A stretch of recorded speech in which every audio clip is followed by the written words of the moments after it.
Hey, what's happening, family? It's your man Mark Black. You know what it is. Welcome to your Sucka-Free Saturday.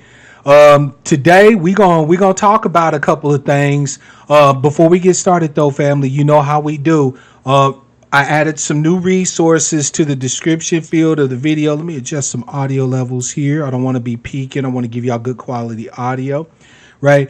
I added some new resources, including a new report by Marissa Baradarin talking about a new homesteading act for the 21st century. Malika, I'm glad you made it too as well. Welcome to your Sucker-Free Saturday. So make sure you check out those resources there in the description field below the video. I've got links to reports there. Cashier, shout out to you. Nola Boy is in the house, right? The Grinch God in the house. Welcome to the Sucker-Free Saturday broadcast. There's links there to purchase books, to fatten your head, to get you ready for this advocacy. All the links that the purchases you make through those links support my channel. There's also tangibles there that you can purchase as well to help provide support to my channel. And if you just feel like that I give you something that edifying, you have the spare coins, make sure you support your interest, family. No begging here, no shaming, but it's definitely appreciated. So, family, I want to get into the topic today because I want to give all of you a chance to speak up on this too. By the way, shout out to Joe Black, the latest black sheep. Welcome to the fold. We are glad to have you. Today's topic, I titled this broadcast, "The Child That Got Its Own," right? Now, the title was inspired by the inestimable Billie Holiday, right? You know the song, family. Mama may have, Papa may have, but God blesses the child that's got his own, right? There was a broadcast that I saw recently that inspired this one. In light of the fact that I have a huge amount of respect for the individual, I won't name their name because I disagree with them on this matter. Very little else. All right. So I want to talk about an issue that I've noticed is extant in our community, and it's a disgusting one. Right? You remember last broadcast, I discussed acculturation. Right? I discussed acculturation and inculturation in our discussion on white supremacy. Right? For those of you who didn't tune into that broadcast, you missed out on a treat because we broke it down. Right? We do data over here. But today, I'm not going to really. Oh, yeah, absolutely, Brother Grinch. As a matter of fact, let me go ahead and do that now myself. As some of you know, family, the Brother Grinch is now an author of a book that many of the brothers in the manosphere is calling the New Manosphere Bible. That is going, a lot of millennial cats are calling a must read for men of all stripes in the 21st century.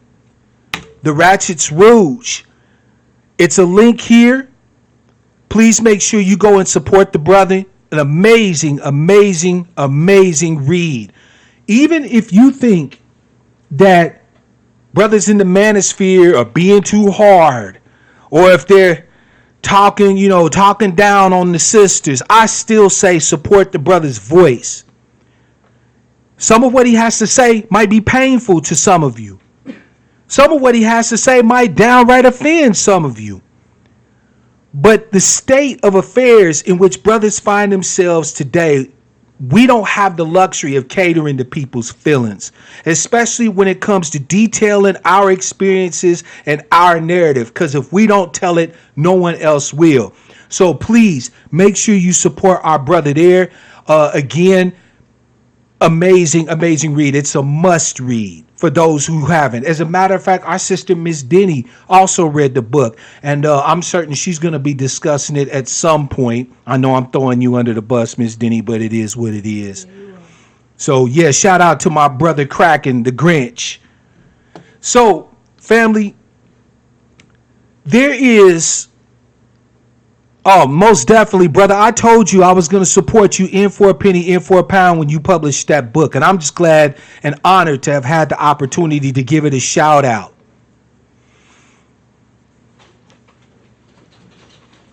We as black folk, we now know through the information that was delivered via the last broadcast that we have been acculturated into ideas that go toward supporting the efforts of white supremacy over us.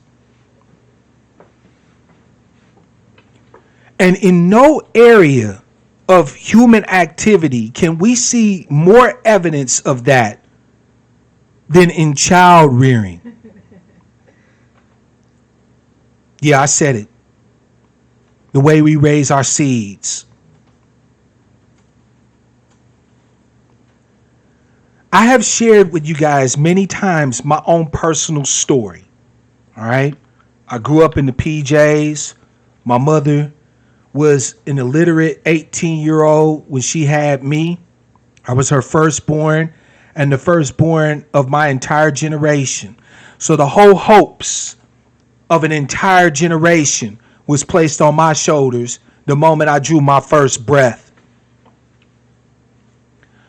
My mother made some singularly bad choices, which ultimately culminated in the rise of the domination of my stepfather as the head of my household. And this man tried everything under the sun to break me. He used torture, and I do mean torture. You know, people talk about torture in the abstract, right? They hear about like those enhanced interrogation techniques, you know, like they use in Guantanamo Bay, stress positions, sleep deprivation, and so on and so forth. By the way, let me shout everybody out before I get to doing work. I've shouted out Hindi and Newton. Malika's in the house. Cassius, my boy Cassius in the house, right? Miss Denny, you know I love you and I see you. The cool man, shout out to you. Monty P, sister, love you, sister. Black man 903 and K-Mac is in the house. You know how we do, fam. If you hear, knock on the door and announce yourself so we can shout you out. But people, shalom, brother Paul. Welcome to the broadcast. Welcome to Sucka-Free Saturday. Shalom, shalom, salam, peace, namaste, and greetings to all of my ADOS family out there. People talk about torture in the abstract, but I experienced torture as a boy. Shout out to Brother Richard, too. Welcome back to the broadcast. Glad to have you. My father had this favorite position that he loved to put us in. My brother and I would be forced to hold bricks. Now, because I was the oldest, I had to hold out cinder blocks. My brother was given regular red masonry bricks. And we would have to stand there with our arms extended to the side like this, holding these bricks. 15 minutes, 20 minutes, 30 minutes, arms on fire. Anybody who's former military know that them stress positions that drill sergeants put you in will smoke grown ass men, having them crying like babies. No, he wasn't ex-military. He was just a sadistic fuck. and very imaginative. I remember my arms trembling, my chest on fire, my back aching. And every time those blocks would drop down, even an inch, he had a wooden paddle made out of a 2x4 with a handle carved on it. Whap! Get them goddamn arms up.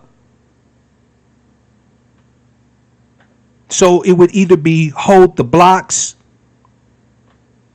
or take a ass whooping.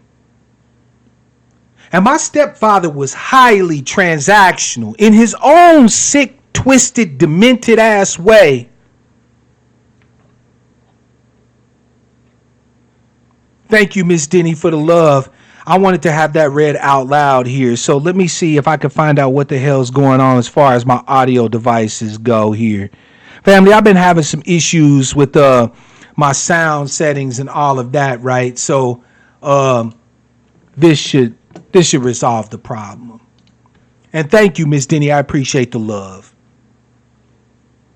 Yeah, he was highly imaginative, family. Highly imaginative, right? When I was in the Army, there was a stress position that drill sergeants would put us in called the dying cockroach. Basically, that would be you laying on your back with your arms and your legs pointed straight up in the air. You know, like what a dead cockroach looks like. When my drill sergeant put me in that position in boot, he never even knew. I had already had experience with that from 5, 6, 7 years old. Easy acts, when my father was doing this, my stepfather was doing this to us, 5, 6, 7. He had been with us since I was like 2, 3 years old. My brother was a baby. I was a toddler, and my sister hadn't even been born yet. This motherfucker, man, he was transactional, right? If you violated a rule, and well, to be honest, at 6 years old, how cognizant can you be of all the rules? When you violated a rule, you got a paddling. I'm being nice because it was a fucking beating, right? And the beating started with 10 licks.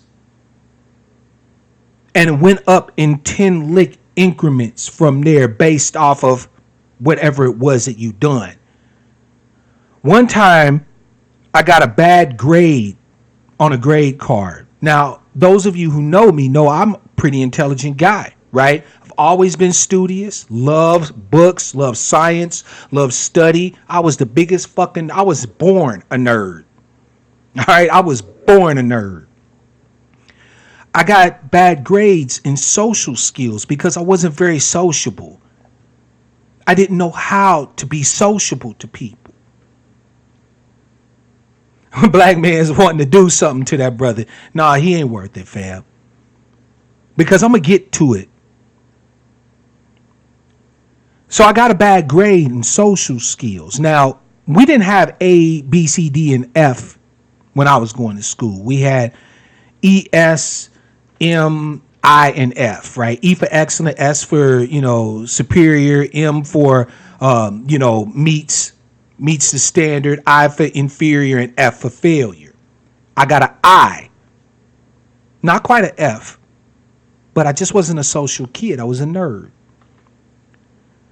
My stepfather beat me 50 licks for getting a bad grade on my grade card with this paddle.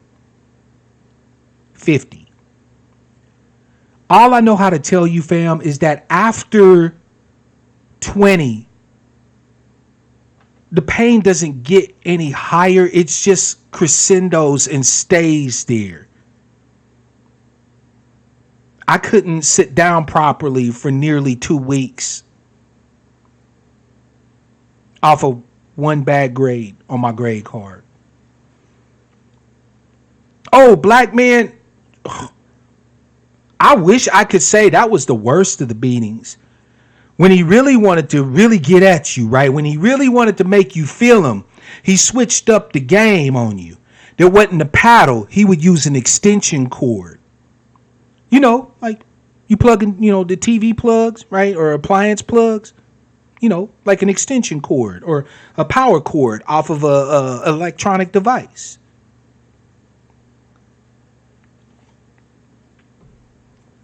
Getting lashed with one of those, I would imagine, would feel like our ancestors who took the lash on the plantation would know what that feeling feels like. One slash would strip skin off of you.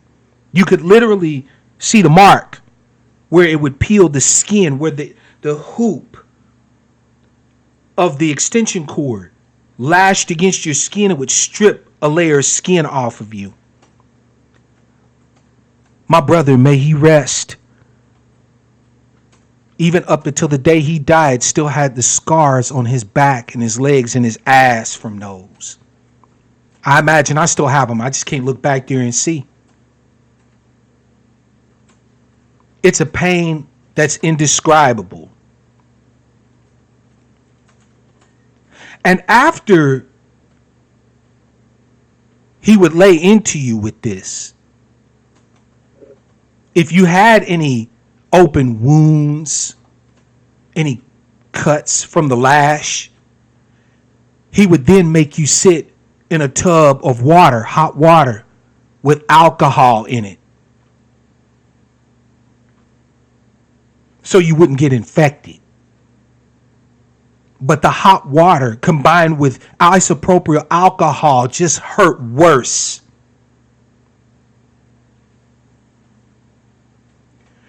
Now, don't think that my brother and I were the only ones having to face the onslaught of this man. My mother had her nose broken. I lost count how many times he punched her. I remember he brought his girlfriend over to our house, and my mother and his girlfriend and him were all fucking around. And I guess one of them offended him. And so I'm having to sit here and watch naked ass adults run through my house screaming while he's chasing them with a baseball bat. Violent son of a bitch that was. But you know what, fam? While he was the closest, while his activities were the most egregious, the thing that I found the most interesting about the experience I faced as a child was the absolute lack of any castigation from anybody. Every adult in the neighborhood knew what was happening to us. Everybody knew. Family, friends, homeboys, doonies, partners. Everybody knew. And nobody had a goddamn thing to say about it. Nothing.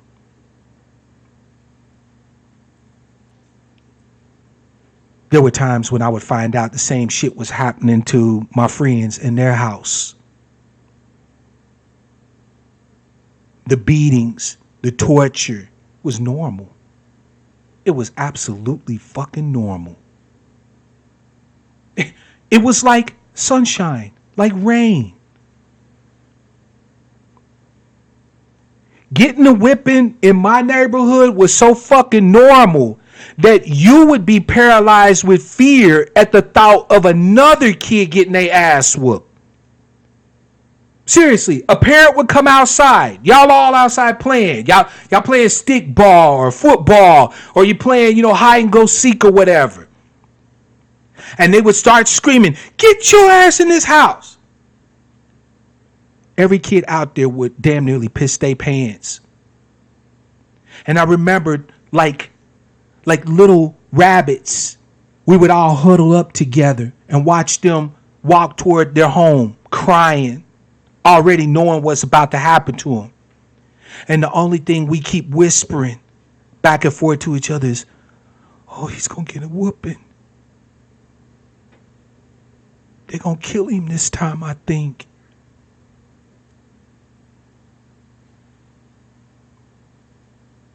We were deathly afraid. And I mean deathly afraid of the people whose task was to care for us.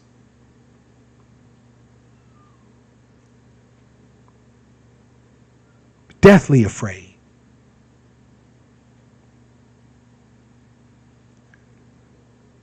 My uncle, my mother's brother, he will remain nameless. He is not an ancestor to me, and I hope he never rests. He was a monster. See, the crazy part I found about the whole dynamic between my stepfather and I, my uncle and I, was that when they loved on you, you felt like you was king of the world. All the brothers out there who done been through what the fuck I've been through know what I'm talking about. When your daddy would love on you, you felt like you were 10 feet tall, made of titanium and bulletproof. You craved him.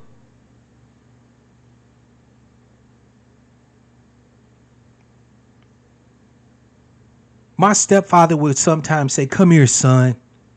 And he'd sit me in his lap. And he would hold me. And I didn't have a fucking care in the world.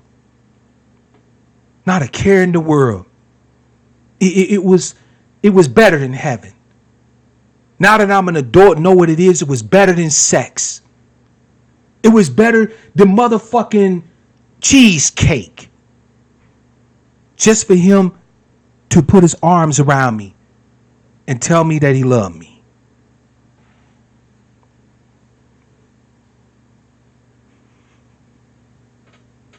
So if him showing me love felt that good, can you imagine the terror when he would brutalize me?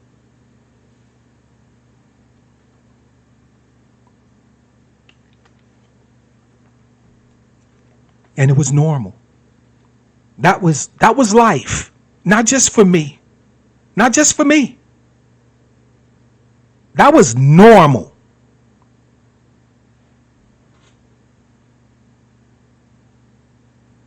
I remember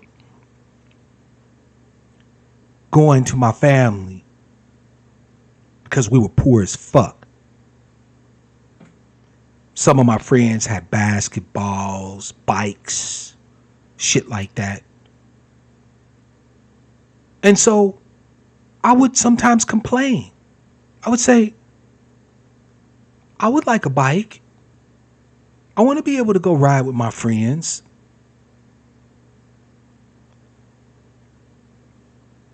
And I remember them telling me the words that I'm about to share with you now. What the fuck are you complaining for? I feed you, don't I? You see them clothes you wearing on your ass? I provide them.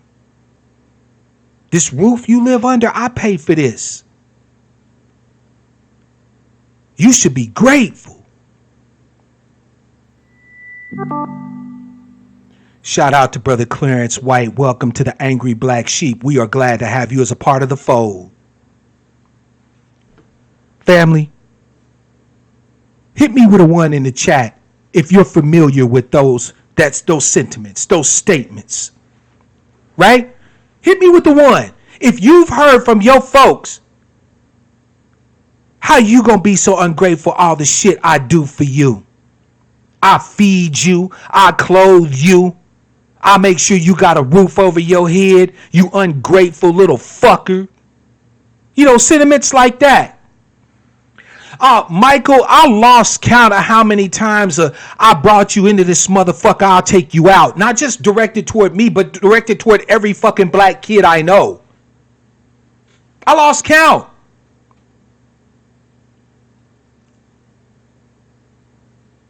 This chat should be blowing up with 1s right now. Because y'all know, y'all all have heard the variations on a theme. That same damn song, that litany that runs from your parents' lips to your ears of how grateful you should be that they feed you, that they clothe you, that they shelter you.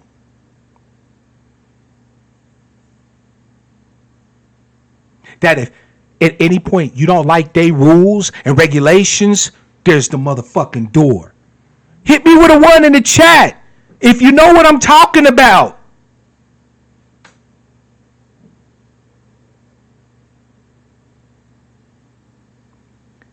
You don't want to obey the rules and regulations of my household, nigga? There's the goddamn door. Don't let the doorknob hit you where the good Lord split you. Somebody stop me if I'm fucking lying.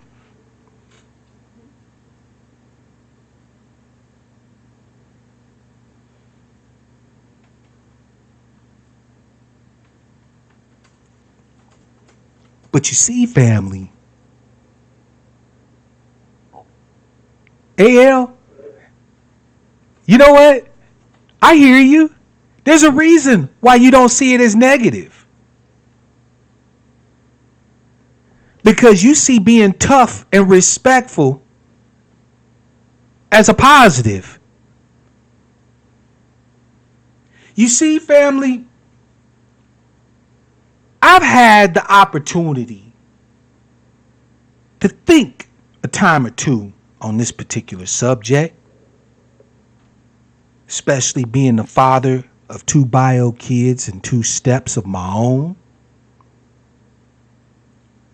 Now, I'm not going to hold myself out as a scholar on this matter. I would just like to simply share with you some insights that I have discovered.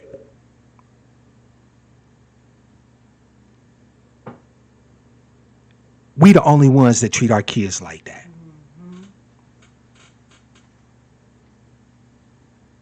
And we believe it makes functional adults. I can't make it up. Listen to our brother AL. No shade to you, AL. Right? But you think that that made you a functional adult. That it made you in some way better. It don't.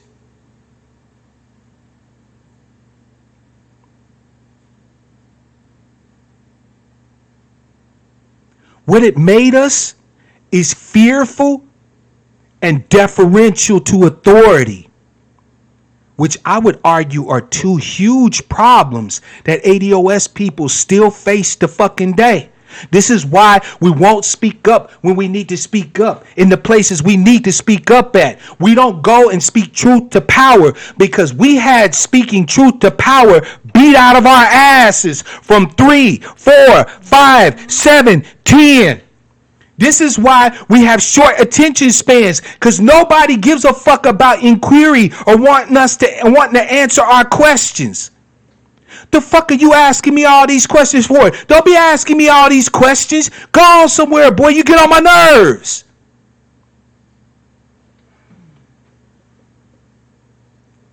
Our families did not raise functional human beings.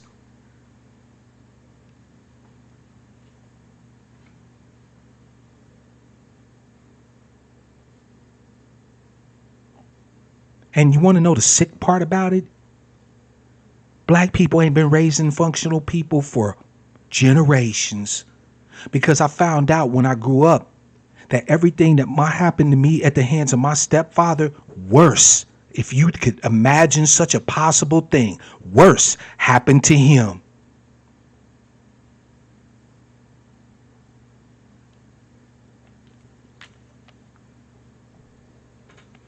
And the sins of the fathers will be visited upon the children. His father treated him worse than he treated me. I'm not even gonna lie to you. I can't even wrap my head around it. I can't even wrap my head around how it could possibly be worse.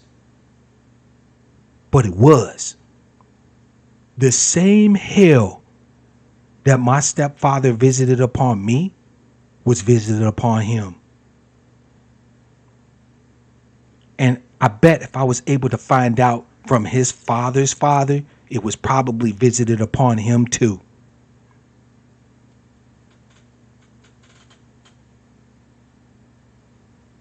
And don't nobody else treat their motherfucking kids like that. Nobody.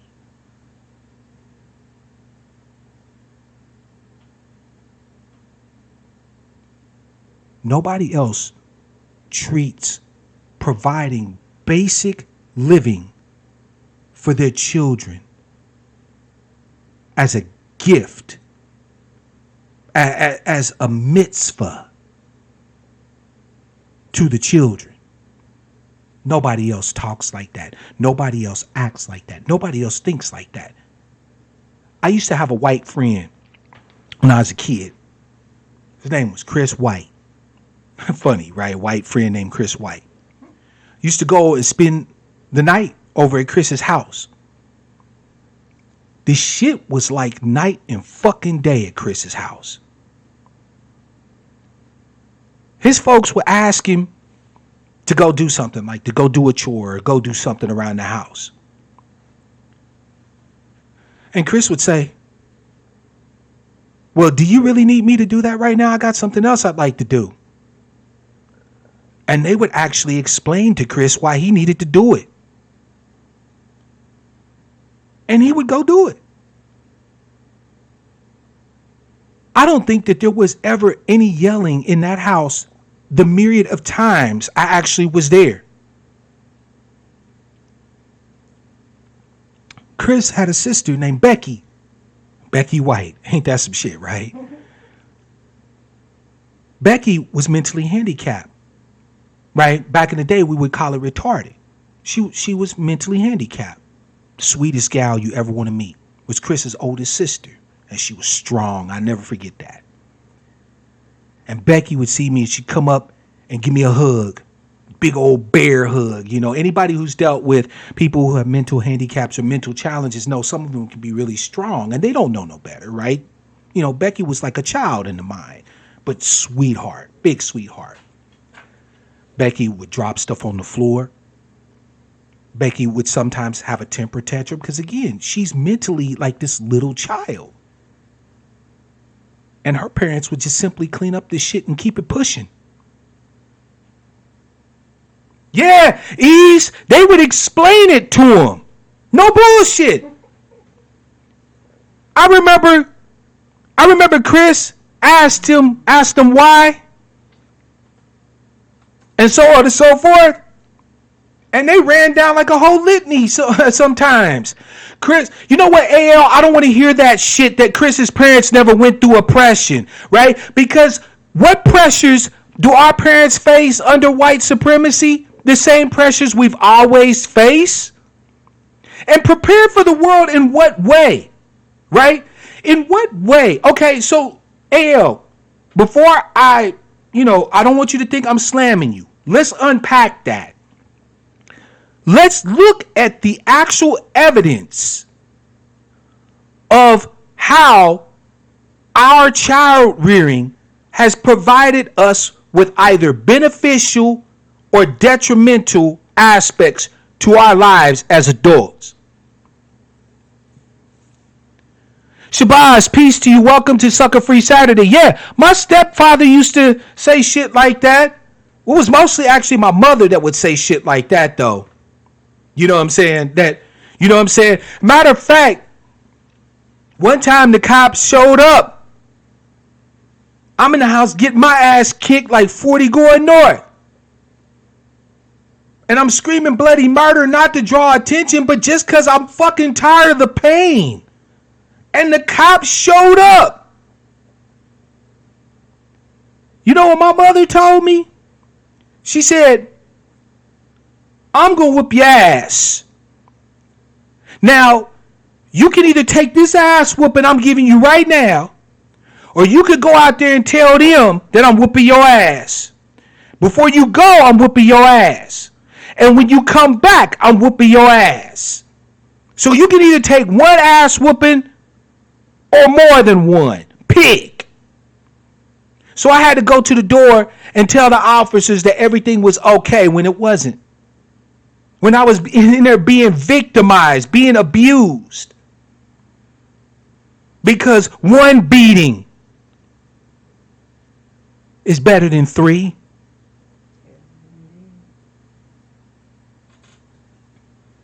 So let's unpack that. Let's talk about whether or not we actually turn out well from our upbringing. AL, you know what? Fuck that. Pause.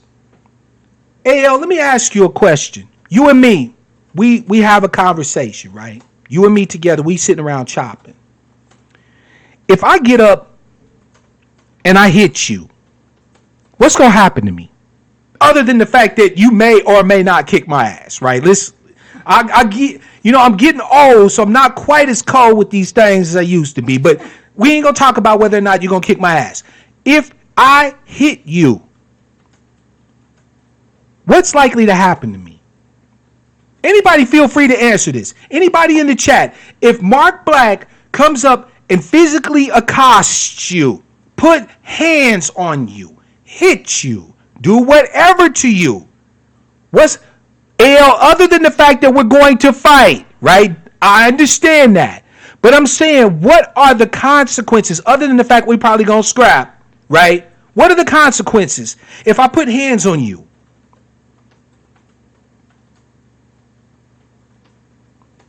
Well, first of all, under the laws of our government, I just committed assault against you.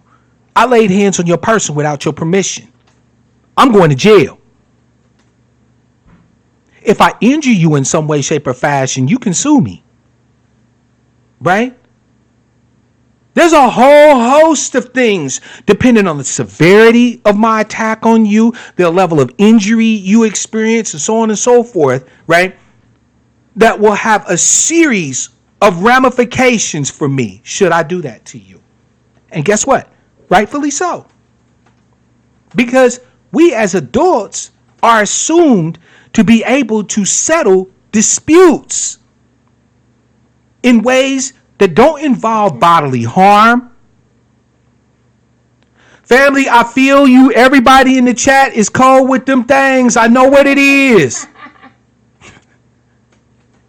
Y'all some niggas. I love y'all. You know what I'm saying? Because I was thinking the same thing. I'll be whooping their ass, right? But other than the fact that somebody be getting their ass whooped, there's ramifications. So what makes attacks on children different? Because make no mistake about it, it's an attack. Right? And what's even more egregious about it is it's an attack on somebody who, by definition, cannot defend themselves against you. Right? At least, AL, if I attack you, fam, you could put your hands up. We can have us a good old-fashioned scrap. You see what I'm saying? But even a 10-year-old kid couldn't stand up to you, AL. Even a 12-year-old boy would have trouble if you started swinging them things on him. The only thing he could do is bow down to you. But you, under our acculturation, are allowed to attack him with impunity. Whatever you do to him physically, it's just normal.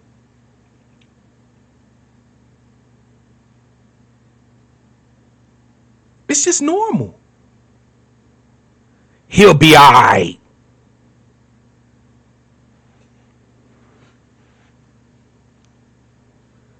Our job, last time I checked, as parents, is to make little human beings into big human beings, right? To make children, right? Infants, toddlers, children into adults.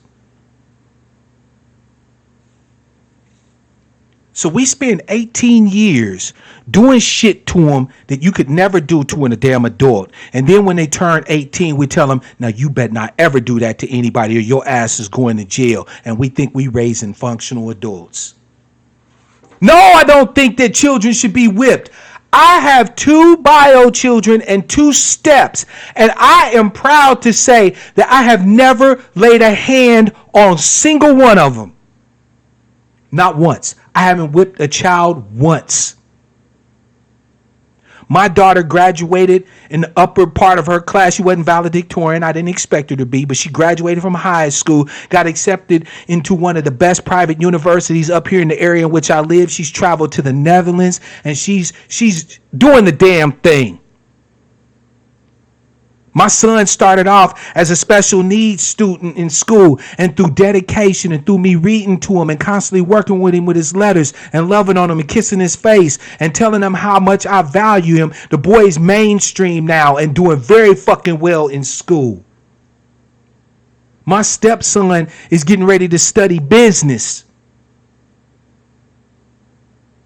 I got another stepson that works hella hard. I ain't laid a finger on not a near one of them.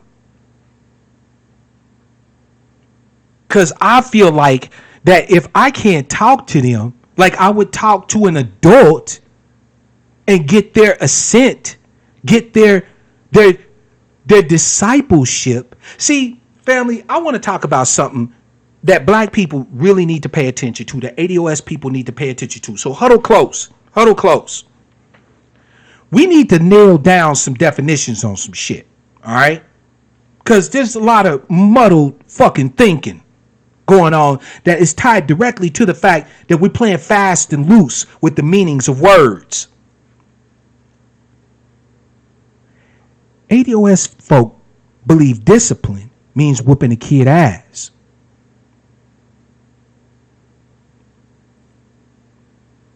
We believe discipline means laying down the smack down, putting down the belt, grabbing the paddle, swattings, corporal punishment.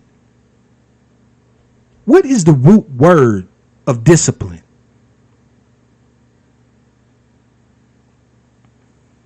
Anybody who knows or even looks it up on Google, pop that shit in the chat. What's the root that discipline comes from? The root word for discipline. Miss Denny got it in one. Disciple. So let's analyze. Oh, Shabazz, trust me, fam. I'm sorry to hear what you're saying, but it's not surprising to me. This shit goes way, way back. Mel, shout out to you. Welcome to the Sucka-Free Saturday broadcast. And LaCarrie, welcome to you too. Yup, I hear you. A lot of us could have been some amazing shit had we just had some basic shit put in place for ourselves. Now, let's take a look. What is a disciple? A disciple is someone who accepts the tutelage of a master. Is there anyone who disagrees with my definition of disciple? That's right, Richard. A disciple is a student. A disciple is someone who sees the apparent mastery of a teacher and submits willingly to their tutelage, to their guidance. Notice some key words I'm using there. Willingly. Sees. Observes. Mastery. Family, because of my experience, I knew two things if I ever had children. Number one, I wouldn't lay a hand on a single one of them. No fucking way, no how. And number two, I would have to figure out ways to be able to encourage good behavior, discourage bad behavior without physical abuse, without physical contact on my children. Now, again, I'm not a fucking guru. But I did discover some key fucking things that I believe will turn your children from burdens into disciples who, instead of wanting to run away from you, will seek to run towards you. And at the end of the day, ultimately creates good human beings.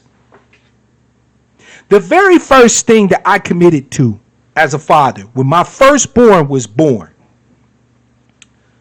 was I said to myself, There's no question that this one asks me that's off limits. No question. I remember one time I went up to my mother and I asked her, or at least I attempted to ask her if I could go outside and play with my friends. My stepfather's mother was there at the dinner table because she used to bring over fish and make my mother fry it up for her, right? So she was sitting there at the table and my mother was in there around the table and she was in there cooking and shit. So I go in the kitchen and I asked my mom, or at least I attempted to ask my mom if I could go outside. Well, now I didn't get the actual chance to ask her if I could go outside because as soon as I opened my mouth to start talking, my grandmother turned around and backhanded me in the mouth and said, "Didn't we tell you don't talk when grown folks is talking?"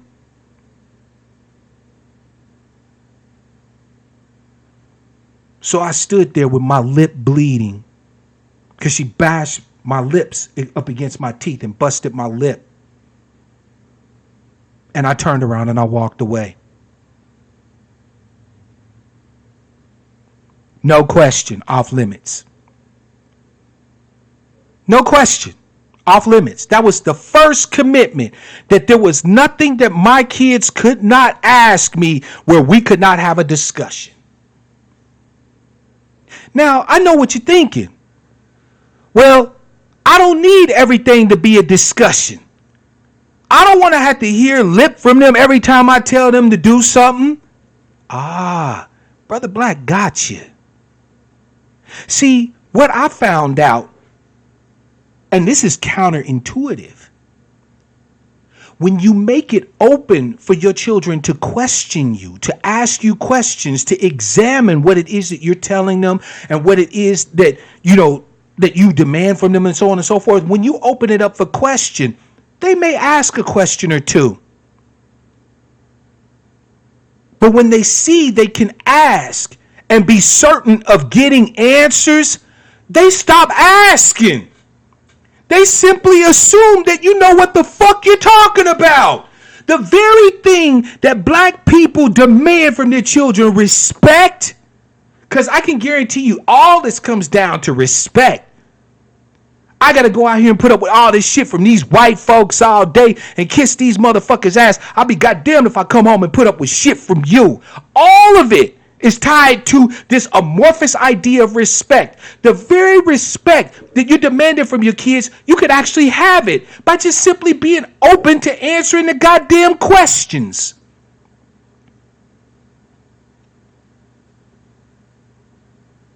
Another commitment that I made to my children was that if I didn't have an answer that made sense, they weren't bound by my dictates.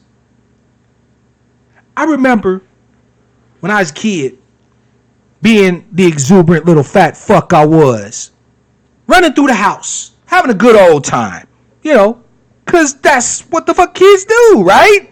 Like, they run and they get dirty and they tear up shit. Not necessarily in that order, but that's what kids do. You would get your ass kicked for running in the house.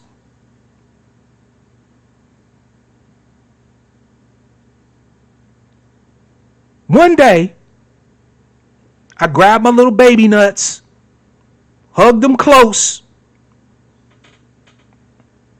steeled up my courage, and I asked my folks, why can't we run in the house? You know what the answer was, fam? I give you 3 guesses. I give y'all 3 guesses. For all of you out there who swear up and down my experience was just out of range, it was abnormal. PJ, welcome to your Sucka-Free Saturday. Okay, Miss Diddy said, because I said so. Anybody else want to chime in on that? What do you think the response to my question was? I'm seeing some answers here, right? But essentially, all of yous were right, given various circumstances. But the most common response I got to that was, because I fucking said so. That's why. right? Double C know what I'm talking about. Do as I say, not as I do. That's a black parent aphorism if you ever heard one. You don't be worried about what the fuck I be doing. You worry about what I tell you to do. Somebody make this make sense to me. Like, I'm seeing you do some shit. Now, I don't know whether doing what you're doing is inappropriate, improper, wise, kind, good, anything.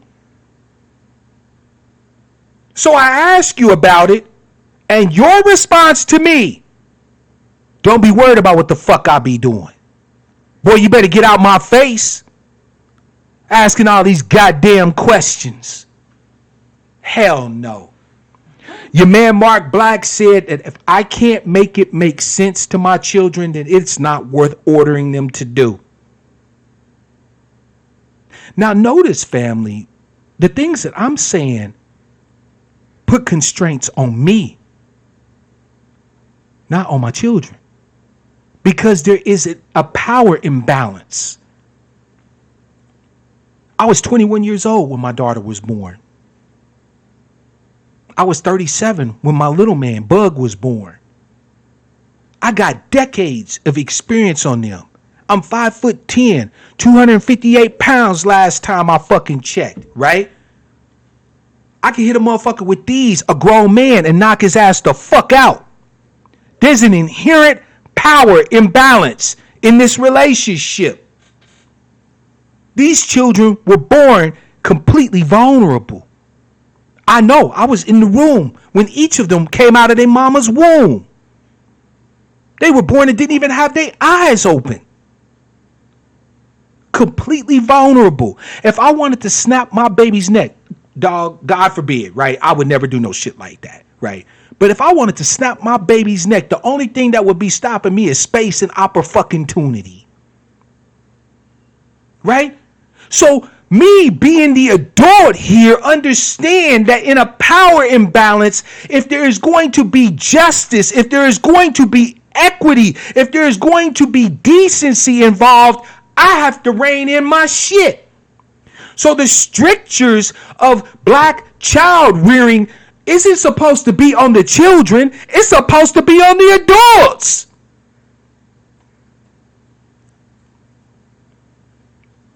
The natural curiosity that children express. The motherfucking desire to know every goddamn thing there is to know out here. In ADOS families all across this country gets beat out of them before the age of 5. Those same children that go to kindergarten high on life, in spite of the dumb shit you've done to them up to 5 and 6 years old, by the time you done beat their ass to 10 years old, don't even want to go to school no more. They ain't interested in learning shit. They don't want to know nothing except where their next meal coming from and how they can avoid the next ass whooping. And they learn to lie, to be deceitful, to hide shit. And most importantly, they learn to fear you. Because for all of you religious folk out here, the only God your children know is you.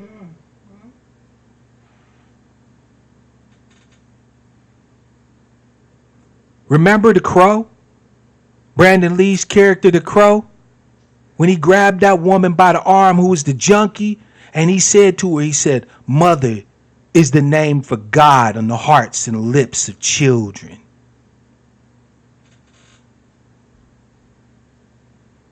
You might take your children to church and teach them about good Master Jesus or whatever the case may be, and that's all perfectly fucking fine. But the only God your children know is you.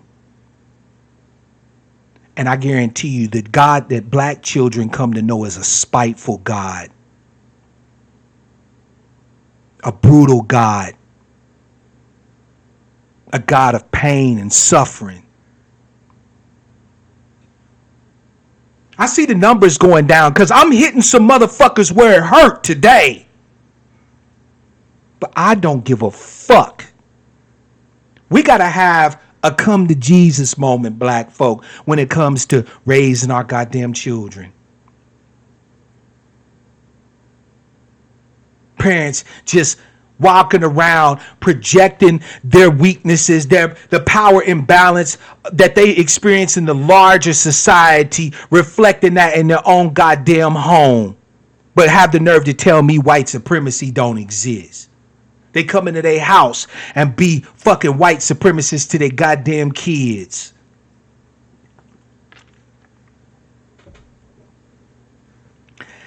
For my brothers out there, how many of you had parents, usually your mother, who told you that you wasn't going to be shit?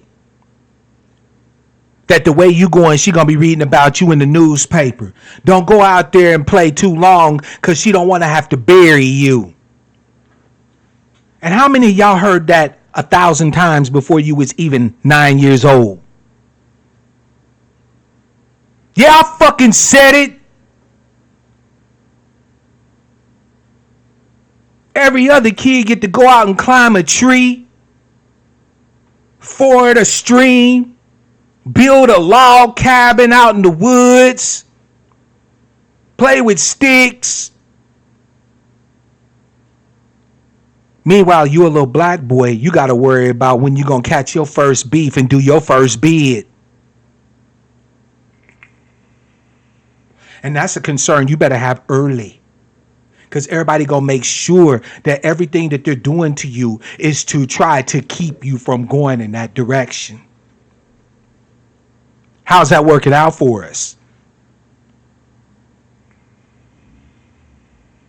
Last time I checked, any cop that whooped me never paused before he kicked my motherfucking ass and said, wait, fellas, wait, calm down.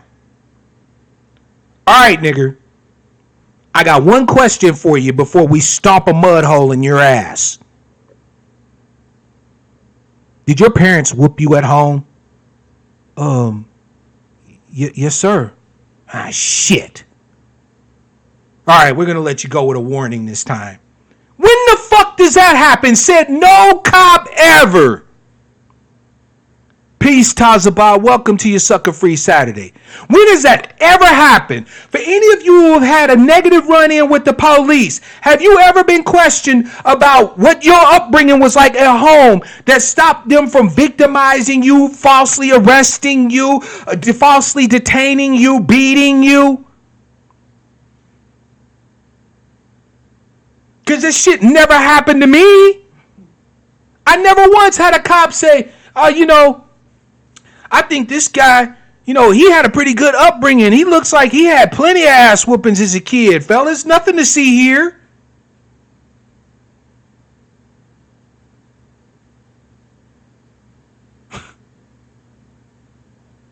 What we're doing to our children ain't fucking working. It ain't making good adults.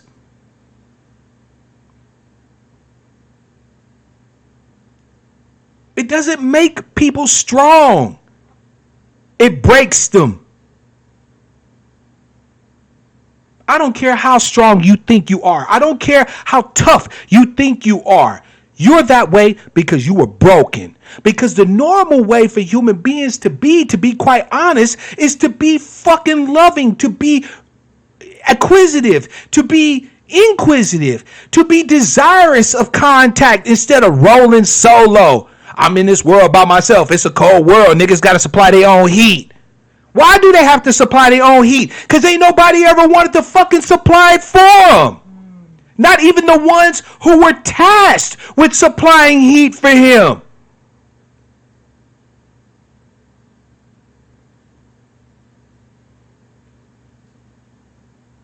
You ask for help, you get told, shit, you better learn to do for self. Nigga, it's tough out here. You better learn how to get it how you get it.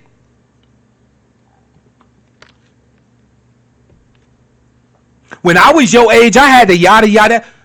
Family, explain to me something. I thought the whole point of being a parent to children was to try as best you're able to create a pathway for them to not have to have lived the life you lived. Right?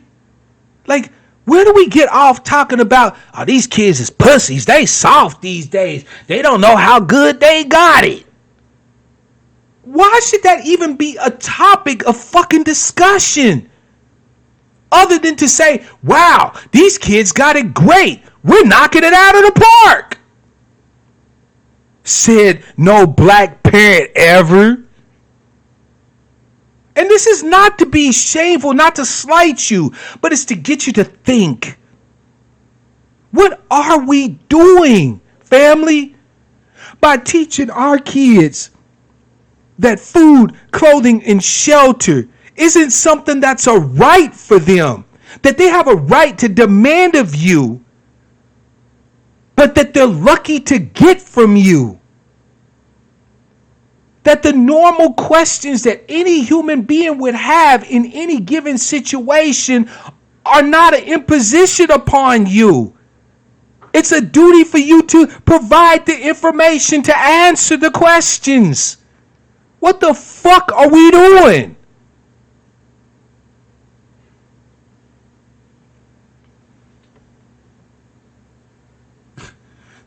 Shabazz, the very fact, fam, that we have to actually say that should let us know just how dysfunctional our child rearing system truly is. The very fact that we have to tell other black parents that their children do not require gratitude from your children to be provided with basic needs says volumes about what we consider to be a proper standard of parenting as a community, as a people.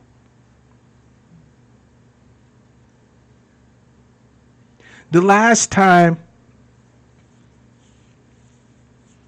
I got a beating, I was 16 years old. By that time, my mother and anybody else who felt like beating me said belts don't work no more. He's too big now for belts. My uncle was 6'6" and like 300 some odd motherfucking pounds.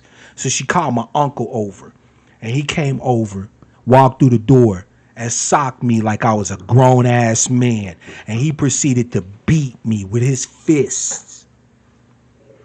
Do you know why he beat me? Because I didn't wash the dishes.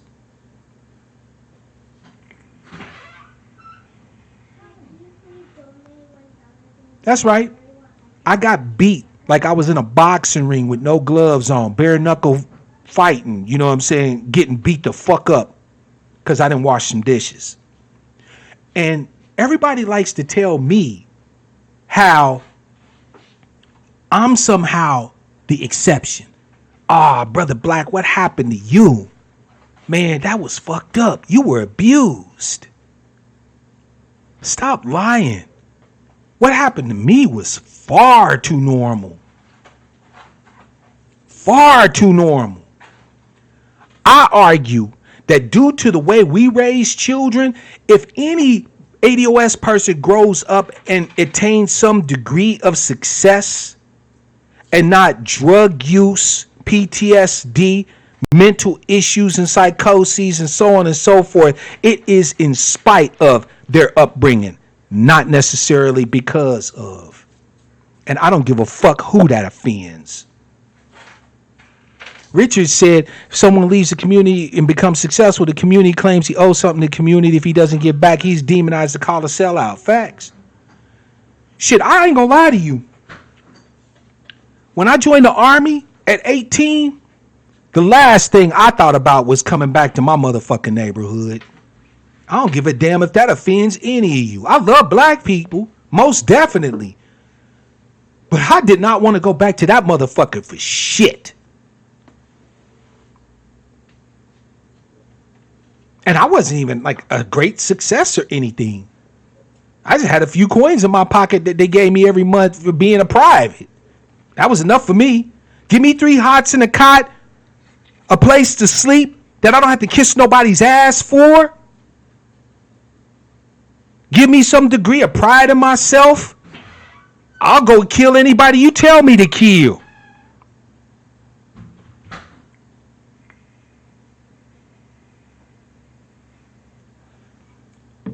Family,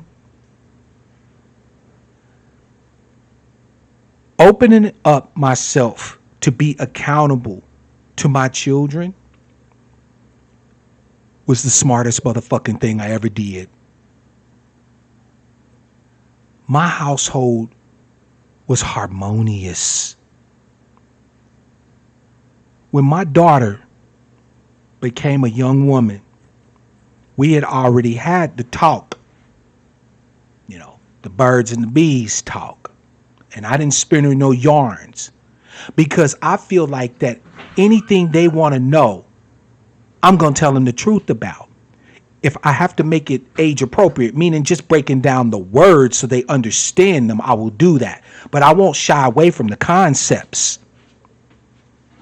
So when I talked to my daughter about sex, we talked about sex. And I didn't give her that whole spiel of don't come up in here with a belly full of baby and think we going to do something. No, I didn't do none of that. I told her that sex is a perfectly normal thing that human beings do. And when done properly and in the right circumstances and situations, it's enjoyable as fuck.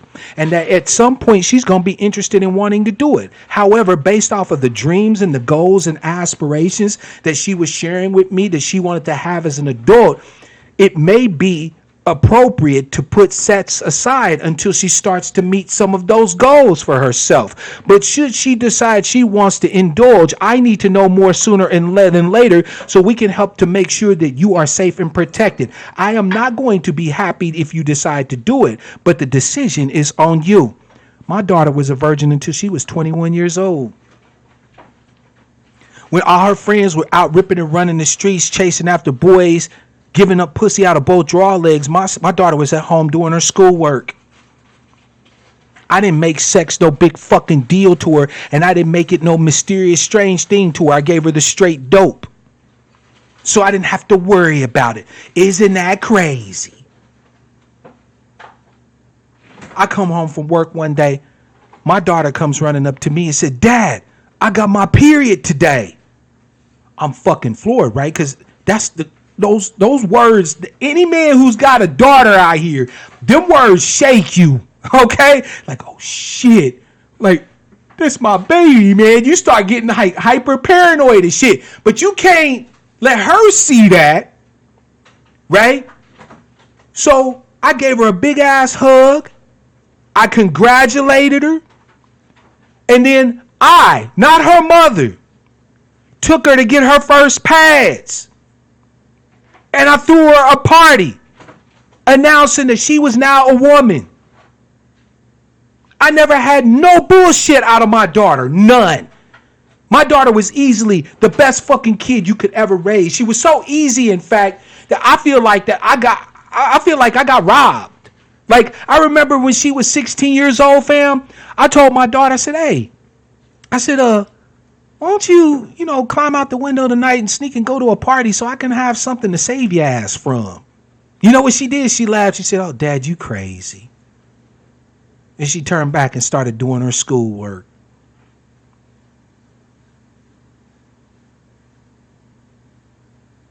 And all I did different than any other parent who loves their children, or at least claims to love their children, is I was open to answering any question that they had. I kept my hands off them. And if I didn't have a real reason to tell them or order them to do something, I refrained from ordering or telling them to do it. And anything I wanted them to do, I explained why I needed them to do it. And I encouraged them to become my disciples. That's how I had discipline in Casa de Black. It didn't require screams of pain and terror. It didn't require lashings and blood. It didn't require disrespect and denigration of my children. It didn't require me power mongering over them and lording over them and making them fear me before they feel me. All it required was understanding that they were people too and treating them like such. Now, I ain't going to sit here and say I was super dad, but I think I raised some actually decent human beings.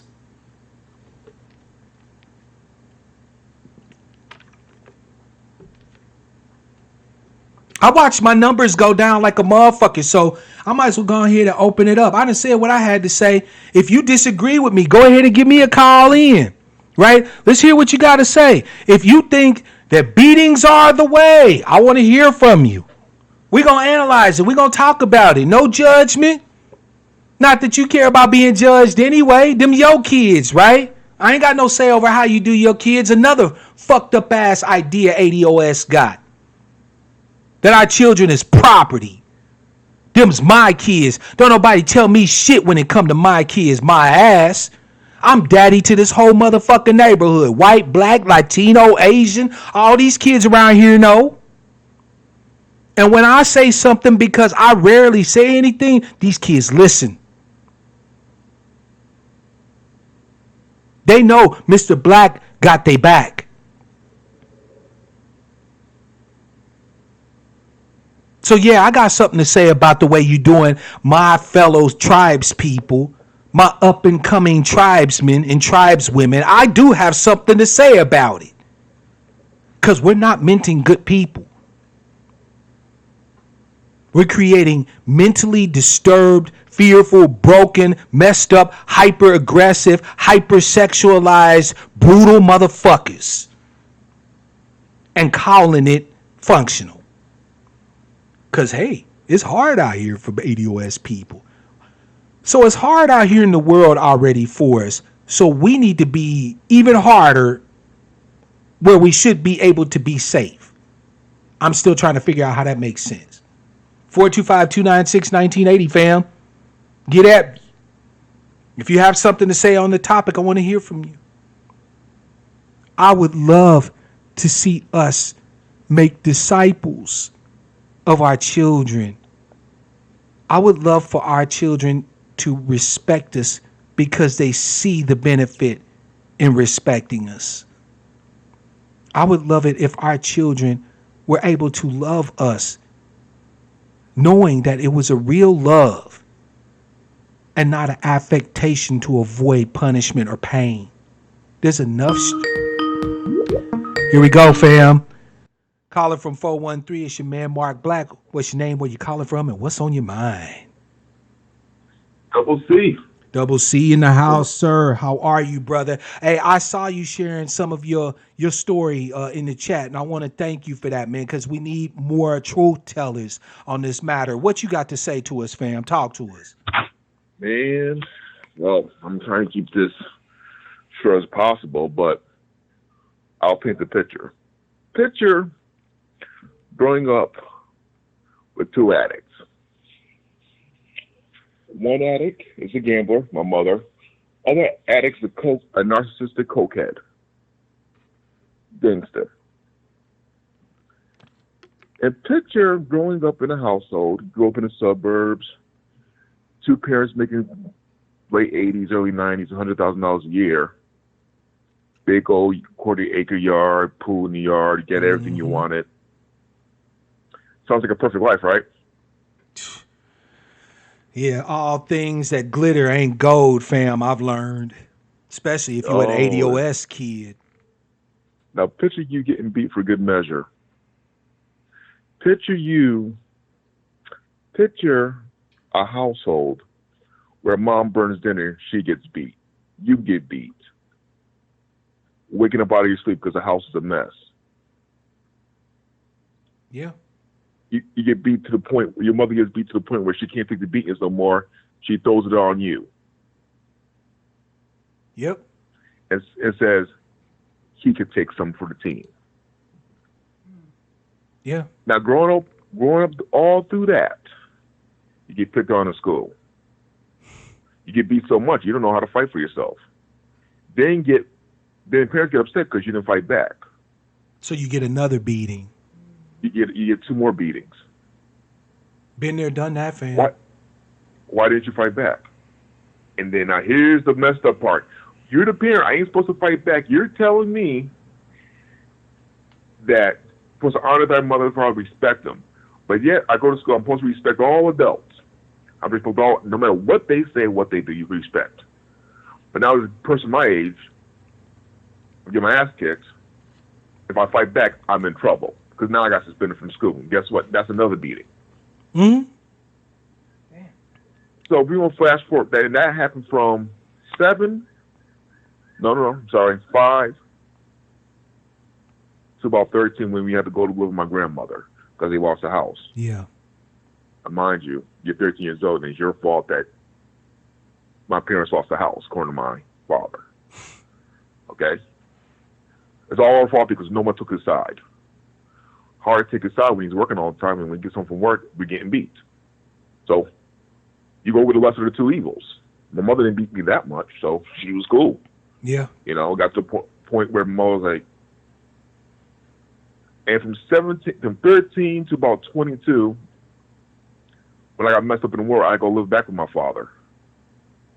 Now,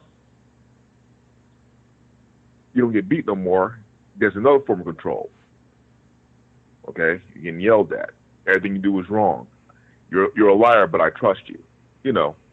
Yeah, the Forms of psychological manipulation. mind. Fuck, I'm right there with you, fam. Keep going. Okay. Okay, we'll keep going. Now all that goes on. So I leave. I get with my ratchet ex, who's now my ex-wife, and she was a shrag, big time. Going through a divorce, annulment. Annulment. Okay. And going through that annulment because your father's mad with you, he'll say the most messed up thing you're gonna say, and I'm gonna share this with you and everybody on the panel. Because my ex-wife was a drag, so use your imagination. Yeah.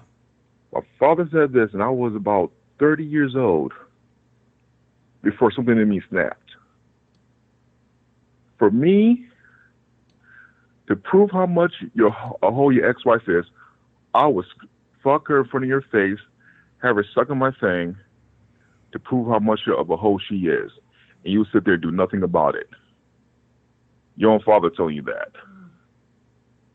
But yet, not supposed to fight back. And by the way, because my ex-wife owes him money, I got paid back. So basically, I made a deal with the devil and living the life of a sharecropper from the 1930s. Hence,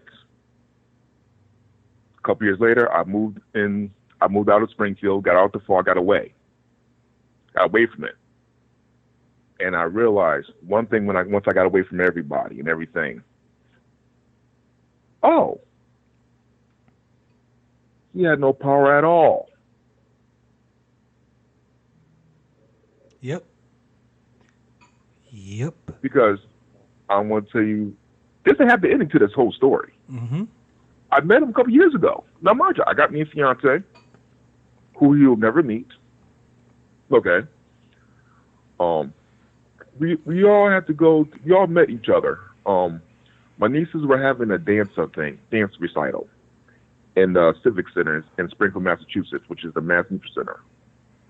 Now, I knew my father was going to be there, even though my sister didn't tell me. He didn't know I was going to be there. So I see my sister go out into the hallway, and I was trying to ask my sister a question, and I meet my father. Now, usually, when you've been abused for so long, you get scared automatically. Yep. Usually. Not this time. It was a very calm anger, if you know what a quiet riot. I know what you're talking about, fam. And I stared him down. All this man had to do was look up at me one time. I stared him down for a good 6 minutes, and he could not look me in the eye. He spoke to me. Hey, how you doing? Wouldn't look you in the eye. Couldn't look me in the eye. And all he said was, you gained some weight back after your surgery. And I said, you too. My sister's sitting there sweating bullets because she don't know what's going to happen. Nobody knows what's going to happen. I knew what was going to happen. Once he couldn't look me in the eye, nothing was going to happen. And I stared him down all the way till he got to the front seat of the theater, of the auditorium, mm-hmm. which was about a good 100 feet away. And that was it. He gave me everything I needed. right then and there. Yep. Yep. And here's the best part about the abuse, about that whole thing. I have other family members who won't talk to me because he's your father. You should honor him. He's getting older. What if he gets sick? So what? Spoken like a person that never had to deal with it or go through what I went through. Spoken like a person that, you know, that didn't understand. You know what, C's? Fuck them. They co-sign that shit. They act like, see, that's the messed up part for me. Like when I was a kid, when the realization happened that every adult around me knew what was happening to me and nobody gave a fuck, that was a lesson that the ramifications of which took me years and years of therapy and a lot of bullshit mistakes and bad choices I made just to get past. The fact that here I was, a child, little black boy that nobody gave a fuck about, that everybody knew was being hurt, being abused, I got molested and shit, all sorts of crazy shit.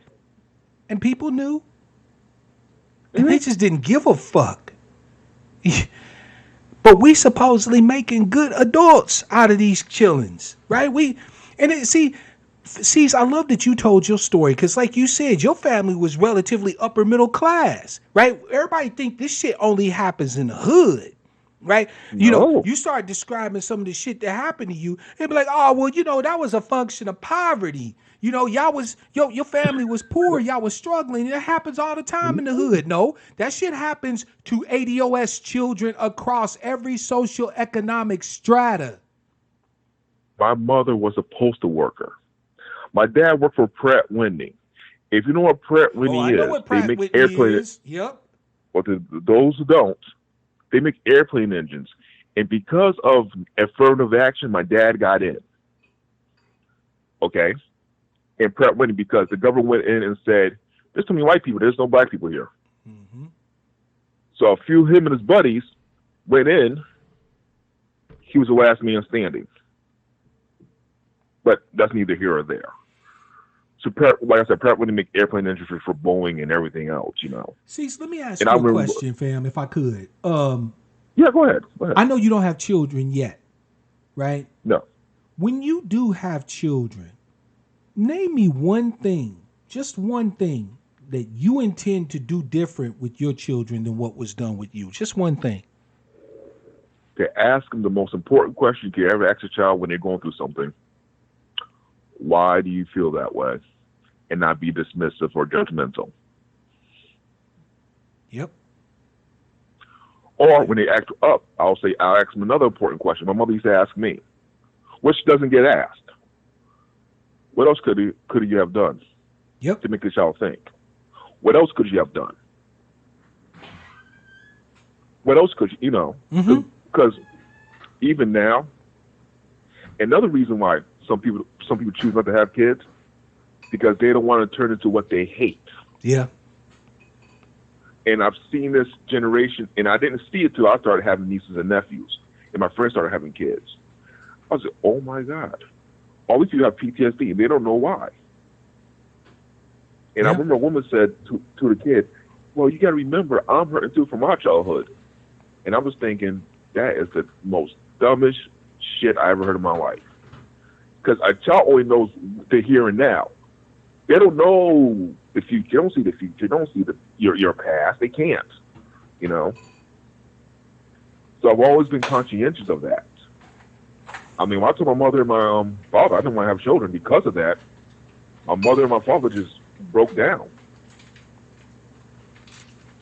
When I finally broke down, my father looked at me funny. I'm sorry. No, you good, bro. I was just gonna co-sign you when I finally had that come to Jesus meeting with my mother and explained to her the effects of the choices that she made, the shit that I went through, the pain that I suffered, how it fucked my head up, and all of this and that and the third. When we finally had that meeting, that little get together, my mother couldn't do nothing but just cry. and she begged my forgiveness, man. And that's the reason why me and my mom is tight today. But you said something, Cease, that I thought was really profound because ADOS family, we used to lying about our circumstances, right? We lie about every fucking thing. We lie about our wealth position, our social position. We lie about every goddamn thing, right? Mm-hmm. But there's one great lie that ADOS people have that never gets addressed. And that's the lie that we love our parents. Many of us don't. If we was really keeping it a buck, if there was no social sanction behind not fucking with your folks, you could just dip out. Nobody would say nothing. Nobody would judge you. Nobody would look to socially, sanction you or malign you in any way, shape, or fashion. There's a lot of ADOS folk who'll be like, man, fuck them motherfuckers. They be gone. You gotta be honest with you. Go The ahead, reason fam. why I see my family, the reason why I see my family down once a year, because my fiance likes to see them, because of the way she grew up. Mm-hmm. Okay. See, and plus the biggest secret that ADOS go through is we don't talk about it. It never happened. Mm-hmm. Oh, we went through worse than you. I used to hear that all the time from my parents. Oh, I used to get tied to a tree, get beat. So tying me down to a chair and beating me, what's the difference? Yeah. Well, you ain't go through nothing. You didn't go through what I go through. You were just a child. Oh, okay. I But love then I how realized something too. I love how the answer be right there in front of their motherfucking face, Cease, and they won't even pay attention to it. You went through the same shit, and now you're visiting the same shit upon me, but you think you healthy. You think that this is a proper parental relationship dynamic. Like, it boggles the mind. It's like Oh a yeah. willful blindness, a refusal to acknowledge a simple truth. And that truth is that our acculturation on how we raise our ADOS children is for shit. We want, Seems you know like what? As a matter of fact, Cease, when I tell black people how I raise my children, you want to hear the one indictment that I get from ADOS people every single time? hold on. Let me guess. Let me guess. Let me look at my crystal ball. You don't beat your kids? How do you discipline them? No, I'm so used to hearing that. Like, I don't even pay attention to that. No, the indictment I Okay. get is, oh, you trying to raise your kids like them white folks do. That was my second guess. You And feel you know me? what? I'm gonna be Like, honest with you. if you're kind to your children, if you see providing them with basic needs as not only your obligation and your duty, but your honor, right? When you see that because you're responsible for their life, that you fall back, you become secondary, their efforts, or the every effort you make has to be primarily with their best interest in mind, you get accused of raising your children like white folks. Gotta be honest with you with that. I'm gonna debunk that whole statement right now. I've been around white families that treat their children a lot worse. Oh yeah. Okay, I've seen it. So what you're saying, ADOS people, is, your standard of living is standard of white folks. So that's your standard, and that's not a problem to you. But yet you're pro-black. Ooh. Make this make sense to me.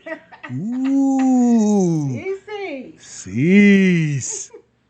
I bet you the number. I Sorry. bet you. No, you good, bro. Because this is Black Outcast Media. This is where you need to be saying this shit. But I can tell you the number is gonna drop like a stone. I had almost 40 people watching when I actually got to talking about like, how we be raising our kids and how we fucking them up. I watched the number drop down to 25. Don't nobody want to hear this shit. You know Because this why? indicts them, right? See, we love to have broadcasts where we building, right? Where the ideas are flying high and far and we're brainstorming and so on and so forth. But when it comes time to have a come to Jesus moment, right? When it comes time for that, Mm-hmm. nobody want no parts of that. Don't nobody see.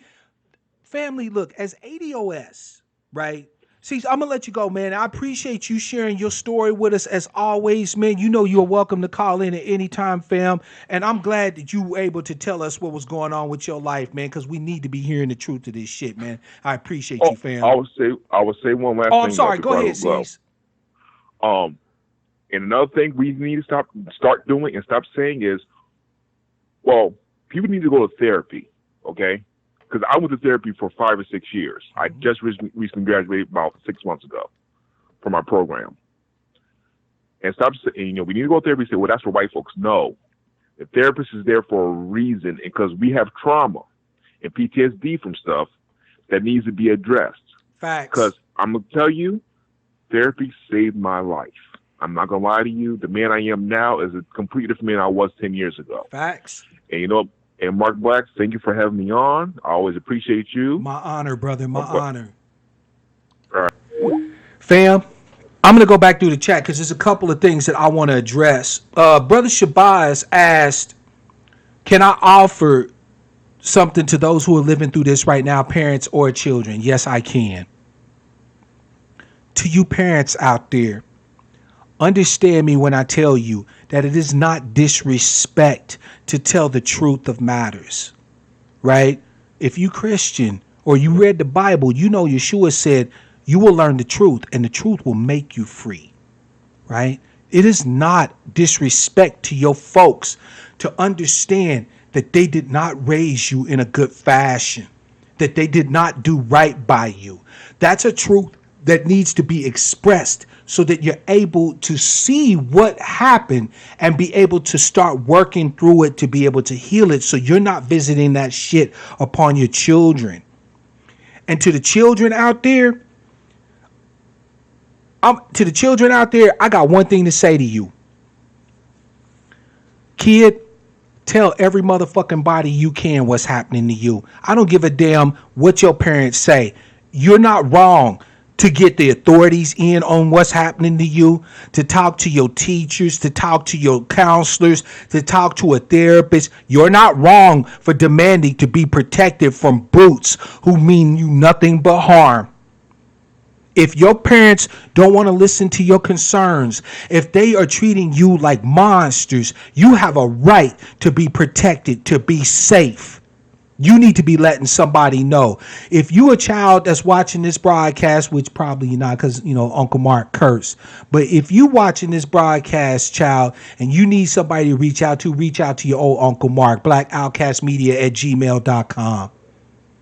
And I will see what I can do to help you. Because you don't need to be living like that. You don't need to be living like that. And Monty's right. This is some old slave shit.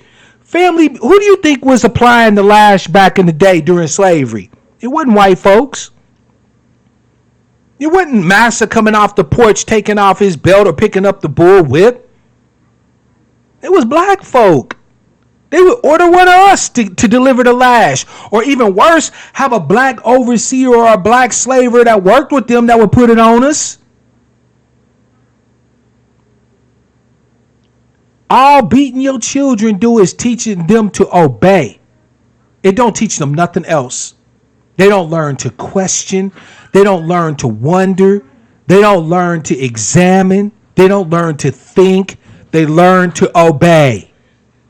Which is perfect if you want to raise a group of people to do what the fuck they told and never question a goddamn thing.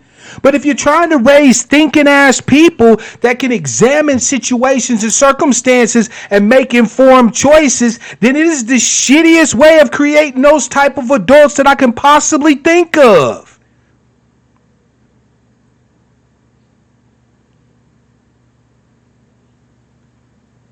Your children have a right to food, to clothing, to shelter. And if you dispute that, if you think that that somehow entitles you to something more than just a general goodwill from another human being, you're the one that's fucked up, not them. You're the one that has the self-esteem issues, that has the problem feeling disrespected and projecting your inferiority off onto your children. You're the one with the goddamn issue, not them. Richard, this is a good question. One of the first things we could do is just stop fucking enabling. Look, we use euphemisms. Oh, you know what? Got a call. We're going to address that, Richard. Caller from 346 is your man, Mark Black. What's your name, where you calling from, and what's on your mind? Hey, Mark, this is Antoine. How you doing? Antoine, peace to you, fam. Good to have you, man. Happy Sucka-Free Saturday. What you think about this topic, fam? Talk to us. I ain't got no kids, but I grew up and I was getting whoopings. I feel I don't want to be like insensitive to y'all situations because y'all situations sound way different than like my situation. Like, yeah, we got whoopings, but like I never felt like my mom hated me or anything like that. Like, or anything like. I always said she always came and talked to us. She still taught us how like. She talked about what we did wrong and all that, but we still got whoopings because, like, I mean, talking is cool, but sometimes, like, you got to know, like, that it could be other consequences besides, like everything you do not going to result to somebody talking to you, especially, like, for us. So, like, I feel like the whoopings probably was, like, that was just, like, a consequence that could happen, but she still talked to us and, like, let us know what we did wrong and all that. Okay, Antoine, thank you for telling me about that, fam. So let me ask you a quick question. Because you mentioned something that I also have embraced with my children. So you mentioned consequences, right? Because as you stated, you can tell somebody something, and they may or may not agree with what you're saying. And so they need to be aware that there are consequences to choices, behaviors, etc. I'm agreeing with you. You agree? Uh-huh. Okay. So, one other thing that I did and I committed to for my children was this. Short of it being life-threatening, right? Because I have a duty as a parent to protect my children's lives from danger. Short of it being life-threatening, I would never protect my children from the consequences of their choices. Now, let me explain to you what I mean, fam, because that can sound like neglectful, all right? But let me run it down to you, and you tell me what you think, okay? All right. The first thing that I did to instill this or to institute this as part of my parenting regimen was I gave my children choices, right? Even when Bug, he's my youngest, he's 11, right? So when Bug was a little dude, and he was like 2 and 3, okay? I started off with very simple choices for him. I would say, Bug, do you want to watch Veggie Tales or do you want to watch SpongeBob? I don't watch SpongeBob. Okay, so Bug, understand, if we watch SpongeBob, that means that we don't get to watch Veggie Tales because we only have so much TV we can watch. You cool with that? Yeah, Dad, I want to watch SpongeBob. Okay, so we watch SpongeBob, right? As he got a little older, I started giving him more choices. Bug, it's time for you to get dressed, fam. We got to get ready to go. Do you want to wear those pants or that pants? Those pants. Well, Dad, can I wear the shorts? Sure, son, you can wear the shorts, but it's a little cold out there today. You sure you don't want to wear any pants? Yeah, you're right, Dad. I want those pants. Okay, son. Now, you want that shirt or that shirt? Oh, I like the Spider-Man shirt. Okay, Bug, put on your Spider-Man shirt, right? And each step of the way, I'm teaching him to make choices, right? So I'm encouraging him to make his own choices, right? Yeah. Now, when he would act out, because he's kid, right? He's a human, just like anybody else. He gets frustrated, get tired, he get hungry, whatever. When he act out, I made it clear to him that acting out First of all, I laid out to him what acting out was, right? I explained the behavior. Bug, acting out is when you start throwing things, start talking about hitting people, start yelling, start name calling, right? I explained to him what the behavior was. I said, Bug, would you like for me to yell at you or to throw your things around or to call you names? No, Dad. Well, that's why that behavior is bad. So if you start doing that behavior, there will be consequences to that. We're going to have to stop you from doing that behavior. So what I would do is I would stick him in the corner because my bug man liked to run around. He liked to be in the wind. So having to stand his ass in the corner was torture, right? Yeah. Now, he would get put in the corner. And I wouldn't put him there. I would make him walk over to that corner and turn his face into that corner. And then I would ask him, Bug, do you know why you're in this corner? Yeah. And I would make him explain to me why he was there. So he understood that there was a link between his choices and an outcome, right? You follow me so far, Antoine? Uh-huh. The reason why I'm bringing that think- up, fam, is because I'm sorry. Go ahead, fam. I mean, I'm stealing your thunder. Go ahead, fam. Now can't you do all that? Is that like it's not mutually exclusive. Can't you do all that and still get a whooping? Like you don't feel like there's no situation that will warrant a child getting a whooping. Like let's say like a kid goes to the store and he get caught stealing. Mm-hmm. Like would that not warrant a whooping? Because if he would have did that at 18, he would have got a misdemeanor or something, or possibly been on what he stole a felony on his record. Yep. And then that would have hurt him from getting jobs for at least 6-7 years. Yeah. It's just a misdemeanor. Felony is gonna hurt him for life. Mm-hmm. So like, wouldn't that be like? Is that not a whoopable offense? Nope. Because there are clear consequences for going to a store and stealing shit. If I don't protect him from those consequences, and he has to face the full force of those choices that he made.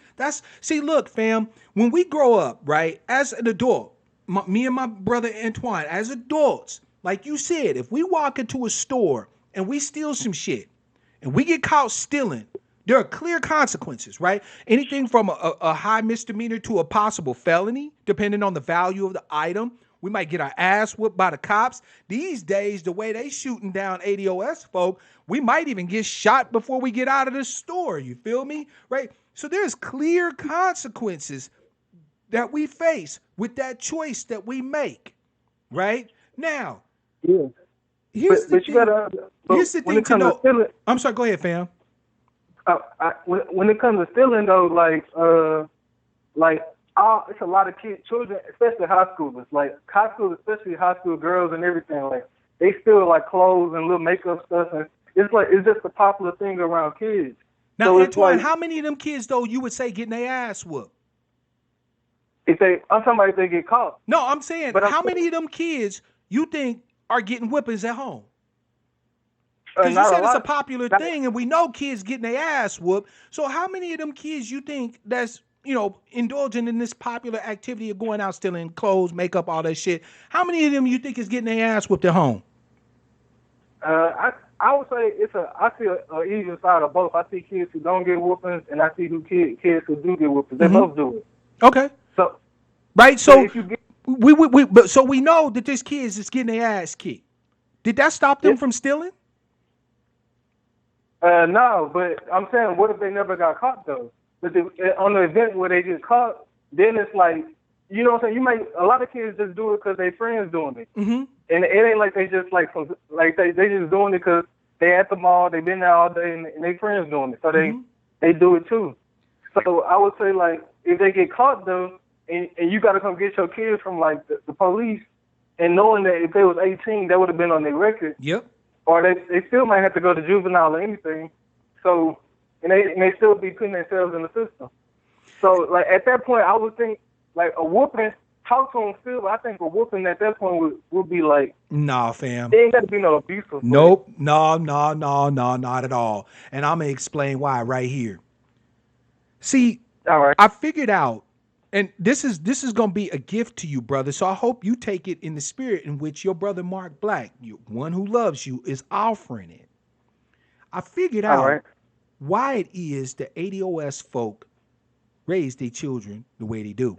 And it ain't got nothing to do with making us tough, making us prepared to be out here in the world. It ain't got nothing to do with that, right? Mhm. The reason why ADOS raise their children the way they do is because to raise them any other way requires an investment in time that ADOS parents aren't willing to make, right? See, to raise your Yeah. children the way I raised mine, you have to communicate, right? Like, what Yeah. is stealing? I had to tell my children about stealing, right? I had to describe to them what it's like to have something that you value, that is yours, like your favorite toy or whatever. And you know what? And I also not only told them, Antoine, but I demonstrated it.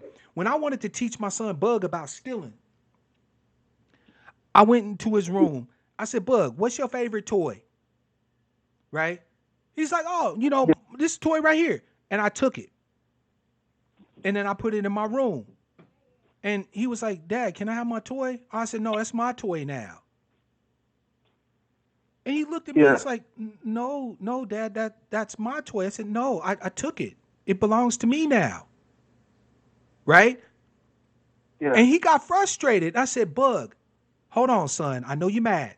I'm going to give you your toy back. But I want you to understand that it's never appropriate to take other people's stuff that don't belong to you. Right? Ask them for permission. Right? Ask them if you can play with their toys. And see, so in other words, fam, raising my children was a constant process of initial communication and reinforcement. It was never not work for me.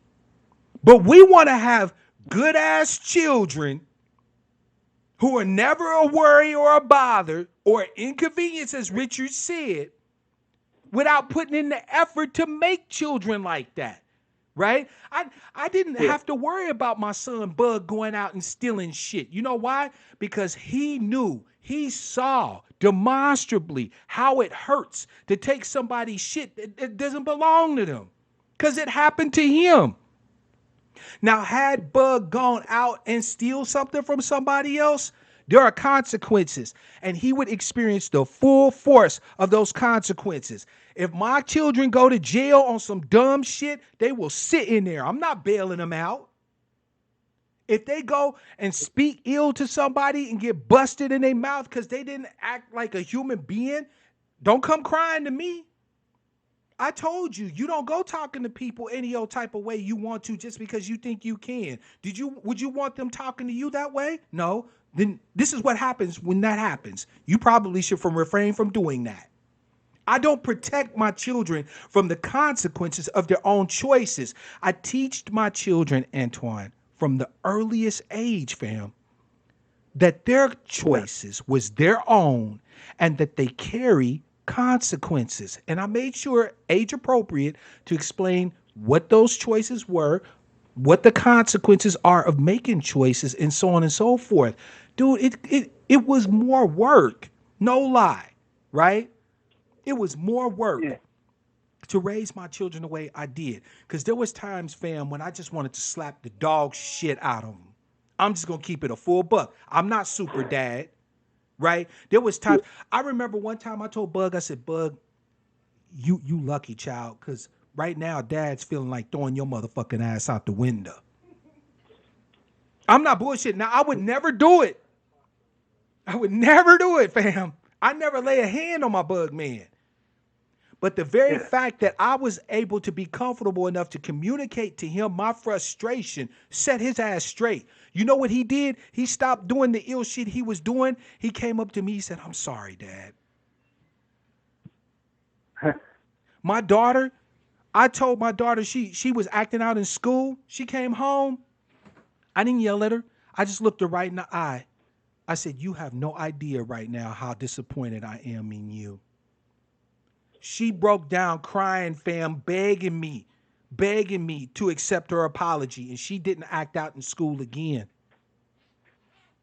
That's no bullshit, fam. Again, I'm not super dad, but what I am saying is that it takes more work, more effort to parent children the way I'm talking about it, and ADOS people don't want to invest that time. They don't want to do it. They want their children to be right and right now, and they don't give a fuck if they got to beat them. disrespect them, you gonna obey me and you gonna do what the fuck I tell you to do. And ain't gonna do it yesterday. You ain't gonna do it next week.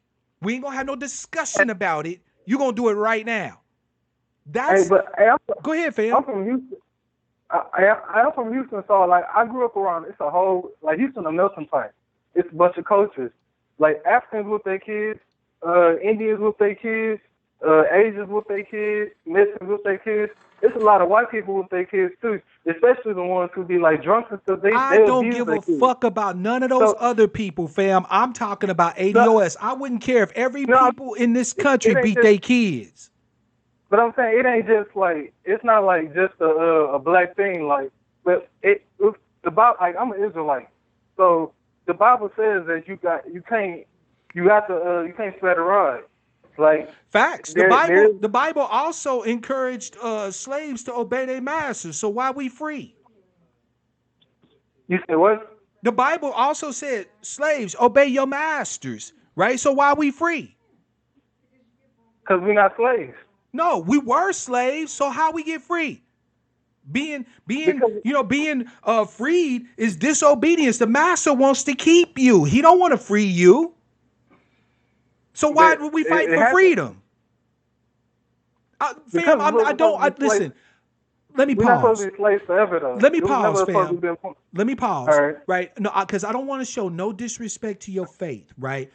Can we No, it's not can disrespect. we agree to keep this conversation kind of in the realms of like psychology, sociology, stuff that we can kind of agree on, right? Because I get where you're coming from Okay. and I respect it, right? So I don't want to disrespect it. I don't want to say nothing ill. I don't want this to turn into a theological debate. I'd rather not.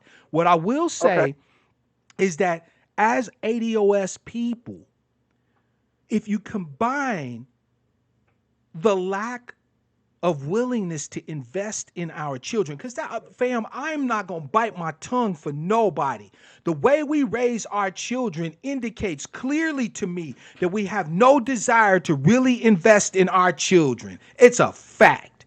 The fact that we don't want to invest time, effort, and energy into our children, we see them as burdens, as the reason why we wasn't able to go here and do this or buy this and have that. We look at them not as our honor and our obligation. We look at them as our fucking burdens, as our grindstone, millstones around our neck.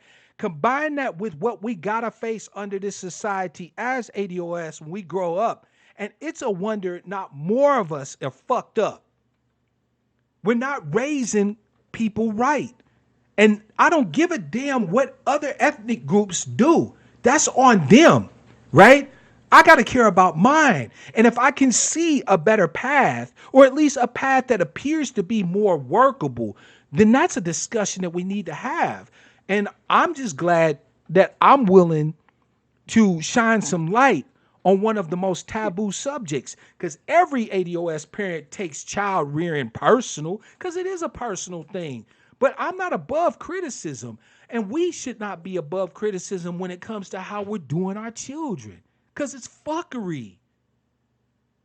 But I probably can name you like 100 kids that I know personally, like black people, including myself. We all graduated college, and we all doing good for ourselves. And it's like we all got whoopings, and we all talk about it like what I'm saying, like in conversations. So it's not like just because you got a whooping that you raised a bad kid. Like because a lot of successful black people got whoopings growing up. Fam, And y'all are you successful have to in get it. spite of, not because of. Nobody was ever. So you mean to tell me, Antoine, that on your job, you come into your job one day and your boss was like, hey, Antoine, was you able to take care of that thing, you know what I'm saying, that I asked you to do the other day? And you was like, nah, boss, something, and your boss smacked you upside your motherfucking head and said, hey, didn't I tell you to take care of that? You know what I'm saying? Don't you want a raise? Don't you want a promotion? You better get cracking. I'm the boss around here. You need to do that. That's abuse, though. That's How the is that difference between abuse? abuse and He just gave you a whooping. No, I'm saying, like everybody, parents don't just hit you just because you didn't do what they say. They just tell you to go do it, and because you got whoopings before, like when they say what they say, they mean it. But just to be beating you just for every other reason, that's abuse. You should only get a whooping if you do something just out of the ordinary, not that every time you do And something how are you bad. and how are you supposed to know what's out of the ordinary, right? Because here's Like I another wait, chilling. because Antoine, here's another issue, right? It's not like the rules of being a kid is universal from parent to parent to parent. Everybody house rules is different. My mother used to allow us to curse. There were other households I went to that if I cursed, I would get punched in the mouth. Right? Everybody's rules is arbitrary and everybody's rules is different and nobody's on the same fucking page. So how the hell is a kid supposed to know what's the right thing and the wrong thing if everybody could just make up any rule? There doesn't have to be any reason for it, right? Like don't curse. What's the reason for not cursing? Simply because I don't want to hear cursing? Or you don't want to make me look bad in front of them white folks. I mean, what's really the purpose behind banning certain words being used in your presence, right? Everybody you ask that question, fam, is going to have a different answer. Look, there's a study in psychology, and I'm gonna leave you with this, man, because I don't want to take up too much more time. But there's a study I would encourage you to look at: the study of learned helplessness behavior. Right? Learned helplessness is a process that occurs psychologically when you learn essentially that nothing you do is going to have any real effect in any orderly fashion, right?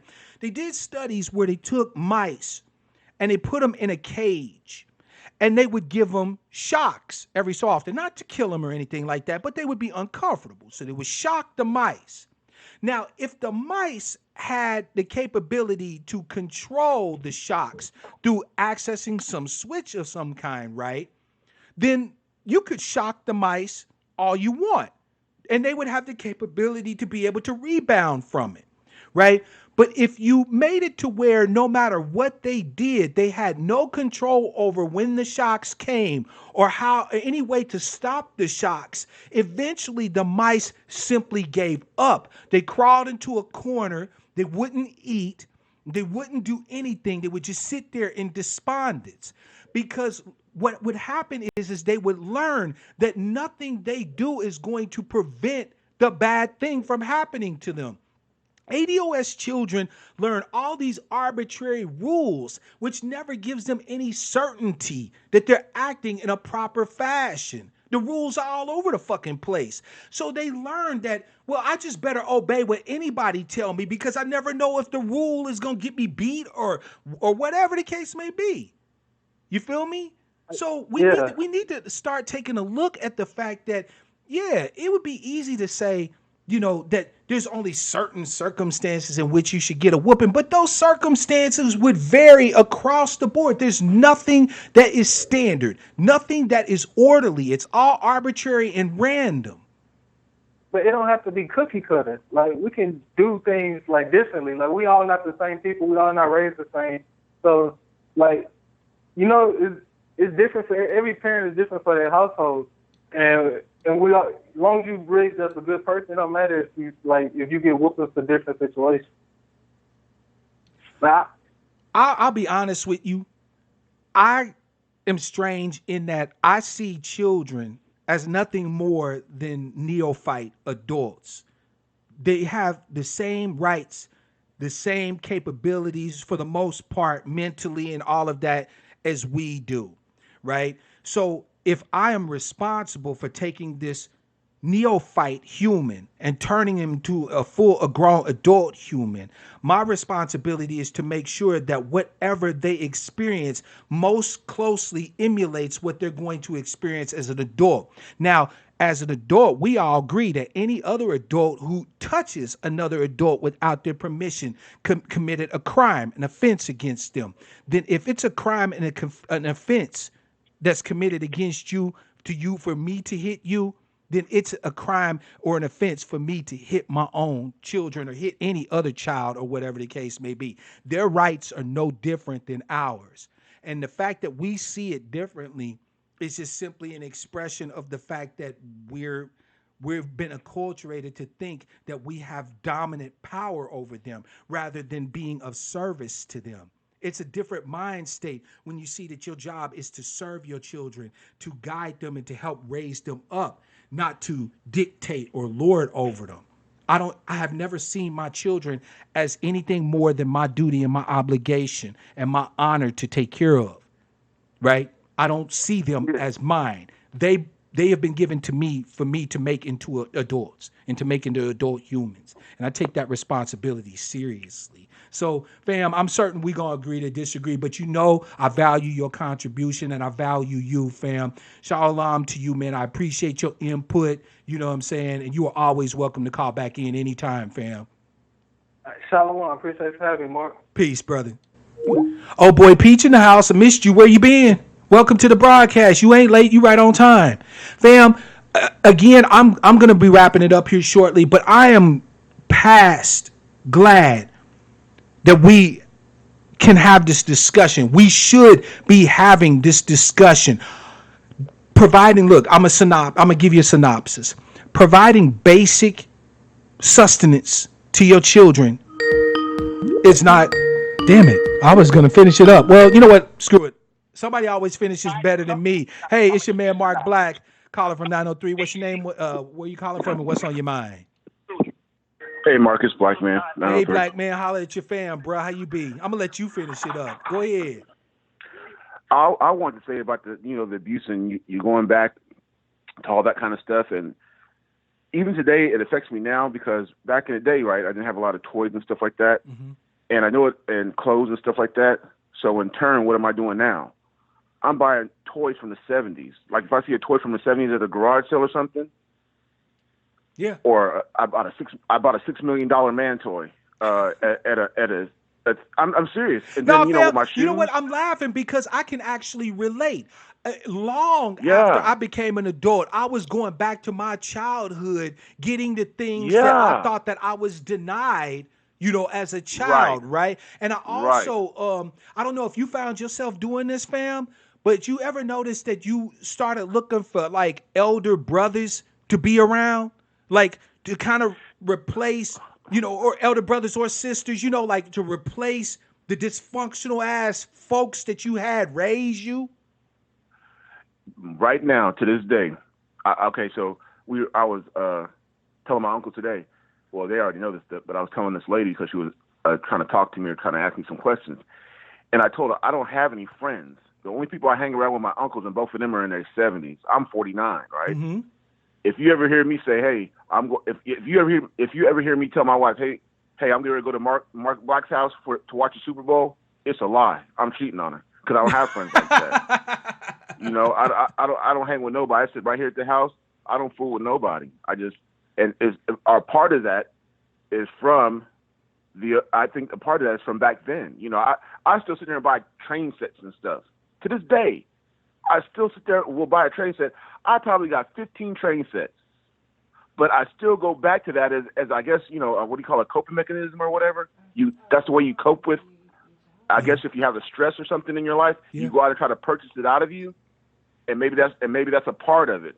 You know what, fam? But all that stuff Let me ask you a quick question, right if on I point, may. though. Right, and you don't have to answer this, right? Because it's a kind of a personal question, so feel free to tell Mark Black to fuck off, right? But have you had any opportunities to seek therapy help? No, I got my appointment on the 14th. I got my appointment on the 14th. Yes, sir. Yeah, I go. That's what I'm talking about. Ain't no shame about going. Tell him, fam. My wife. All right, I was married for 25 years, right? Mm-hmm.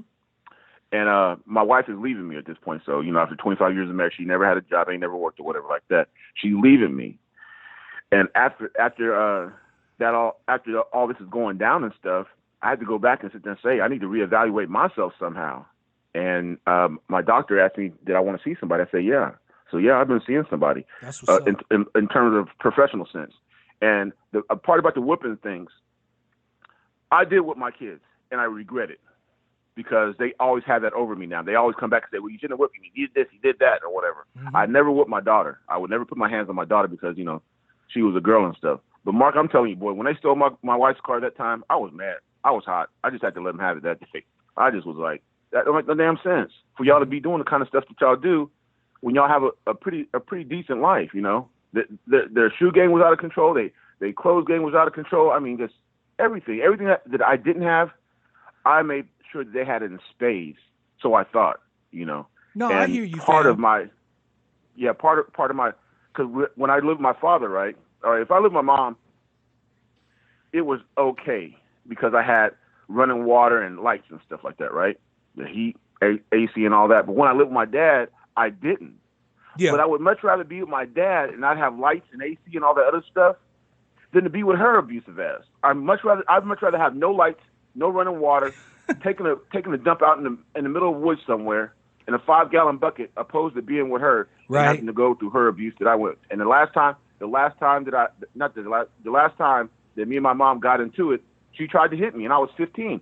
And you hit me for a stupid reason, so I stopped her. Yeah. But like you, oh, you're trying to hit me, you're trying to hit me. Oh, no. And she went and told my uncle the same thing. My uncle came over, and what did he do? Put hands on me. Yep. And not even trying to listen to my story. What happened? Not trying to talk to me and say, "What? It doesn't sound like you would hit your mom," but because she said it, he believed it, Yeah. and that's all it took. That's all it took. Because she's an adult. Yeah, but that's what happens to a lot of girls too. You have to respect that adult. That's why they don't tell a lot when they get molested, because they don't. They have to do what the adult says. Yep. You're doing what the adult says. So in turn, when you're telling your children stuff like that, I said, no, you don't. No, you tell me anything. That's the same thing like with my daughter. I didn't like the fact that, like you sit there and say, you tell your kids, don't do that, respect that adult, but their adult isn't respecting your child by molesting them. You know Man, what I'm I saying? told my kids respect is earned. If somebody's in your life Right. and they want your respect, they will have to treat you with respect before you Yep. give it to them. And Yep. that includes Yep. your old man. I said, Yep. if And- I am not acting in a way that warrants your respect and your esteem, if you care Right. enough, I would prefer you let me know. But if you Right. don't, you do not owe me a damn thing. Yeah, talk to me. I would always tell my kids, well, how do we make the right decision? I said, well, I just tell you like this. Would my dad be mad if I did this? That's the only thing you have to sit there and say to your own self. Will my dad be mad if I did this? Well, Yes. if I'm going to be mad about it, then don't do it. It's as Oh, simple as fam. that. It's not, I had Yeah, that conversation that's with what Bug. He said, Dad, he said, you say that one day I'm going to grow up, right? And I'm going to be growing up and be big like you. You know how boys are curious because, me and him, Yeah. he's in there with his old man. I got my shirt off, and so on and so forth, Yeah. right? So he's touching on me and looking at me and I'm looking at him. Yeah. I'm saying, you're going to have hair here and hair there. We talking. Yeah. Right. And he Right. said, Dad, when I grow up, am I going to be grown like you? And I said, yep. If I don't throw you out the window first. And he laughed because, I won't throw his ass out the window. Right. And, Right. and he said to me, he said, Dad, why is it that you think I should be like you? Mm-hmm. And you know what I asked him? I said, let me ask you a question. I said, why do you think you should be like me? Be like me. Yeah. And you know what he said to me? He said, because you're really good, Dad. Mm. Man, I'm That's telling something you, else. fam. When your kid, yeah. I'm That's choked up something right else, now. yeah. Like, to hear that, to see my boy look at me with love, not fear, Yeah. with respect, Uh-uh. not Yeah. pain, and to say to me that I'm good to him, that he Yeah. wants to be That's like something me because special. I'm good. Yeah. I'm sorry, y'all. Yeah. That's a true feeling though, and that's great. But at the same time, I can't even to this day, right? I don't talk to my mom probably about maybe twice, 3 times a year, maybe, right? I don't talk to her. It's not the fact that I don't like her or I don't care for her, I don't love her, nothing like that. It's just the fact that it's still hard to talk to her because I sit there and tell them all the time, I'm 49 years old, but y'all still want to talk to me like I'm 12. It ain't happening, Oh yeah. I told my son how she hit me one day, right, with a broom. She broke a broom over my head, and my son asked her about it. She said, "No, that's a lie." Oh so yeah. when I'm talking to her, she said, "That's a lie." I said, "Mom, I'm 48 years old. What would I got to do to lie about you for? Why would I lie about something like that?" My stepfather will doesn't swear make up and down to doesn't this make any day, sense. fam, that all of the stuff he did to me, he never did. Just gaslighting my whole damn life away. No. If they own up to it and admit it, it would help because my mom she was a pure alcoholic, right? And she had a good job and stuff. She retired now, and she kept her job. I don't know how, but she still kept her job. But her stressors would come home to me. Yep.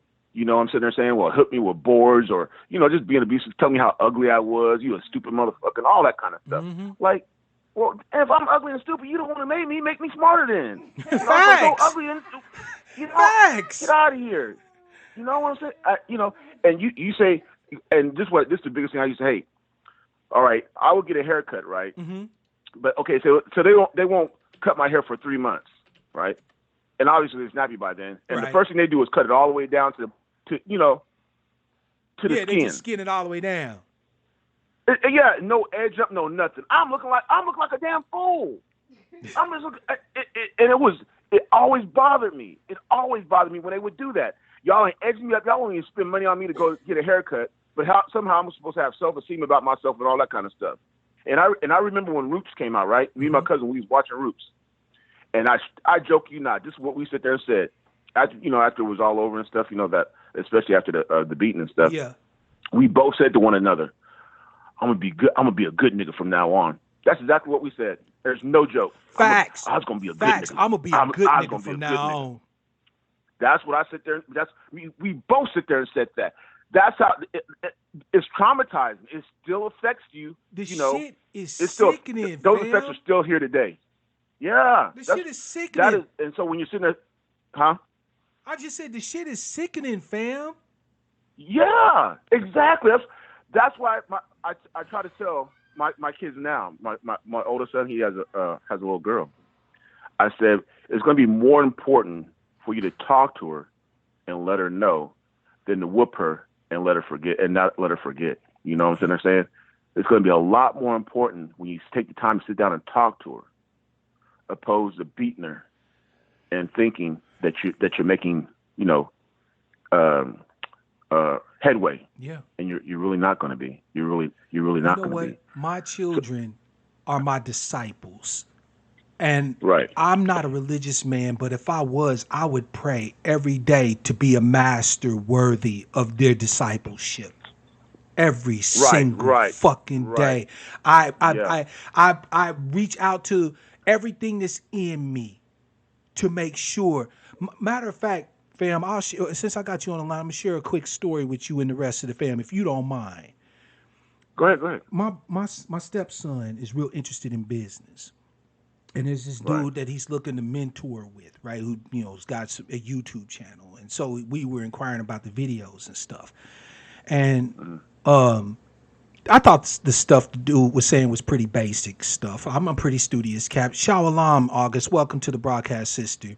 And Charles, too, I see you, fam. Brother Art, esteemed brother, peace to you as well. So he thought that I was throwing shade at the dude he wanted to mentor, so he snapped on me. He's like, well, he got the proof. He got money. Mm-hmm. I shook my head. I got up, and I walked out. No yelling. Mm-hmm. No bullshit, right? Went on Right. here, went to bed. And his mother came and talked to me. I said, I saw the shade he threw at me, and it was foul.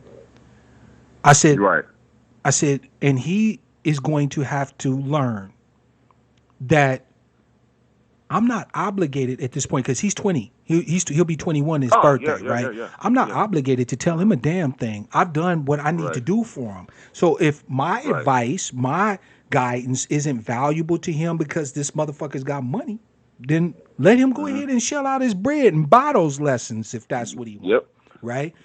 My son came in today. Yeah. And he shut the door, right? He's like, I need to talk to you. And he shut the door. Because I got an open door policy with all my kids. I don't give a fuck what the topic is. Right. Come holler at your old man, right? Right. And we sat down, and the very first thing he said to me, he said, I wanted to apologize to you for what I said to you yesterday. That was not right.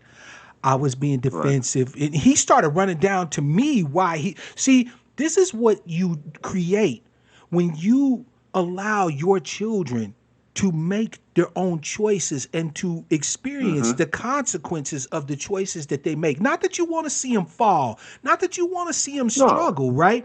But when they make those Right. choices and the consequences are apparent to them, you don't have to yell at them. You don't have to beat them. They learn. Consequences Right. teaches you Oh what yeah, to that's do the and biggest what feature not ever. to Yeah. do. You dig?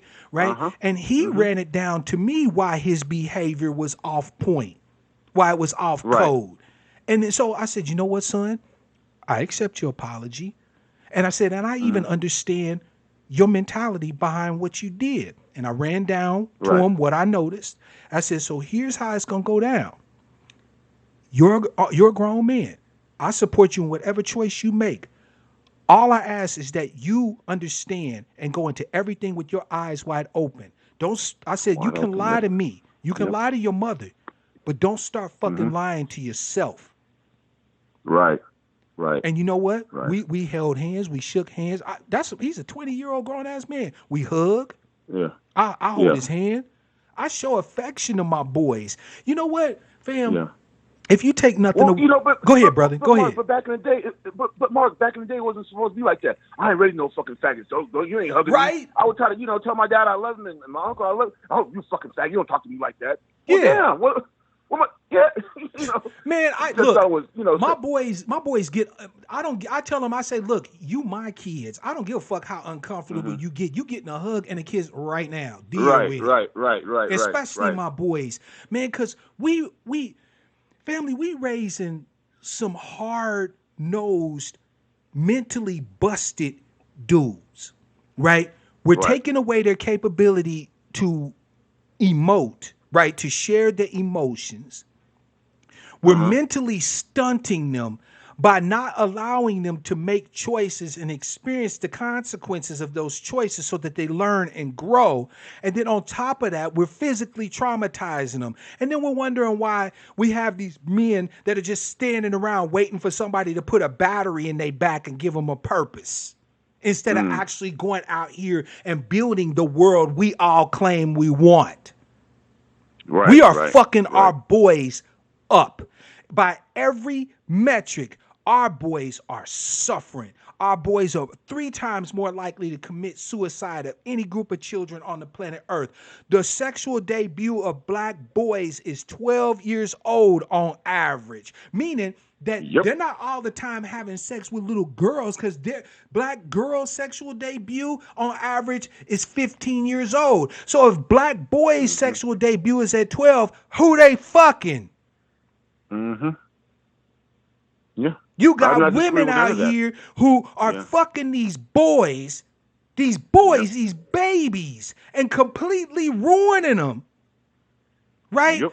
And then when, God forbid, that a boy should say, I need love, I need affection, I need to know that I'm not in this motherfucker by myself. He's a bitch.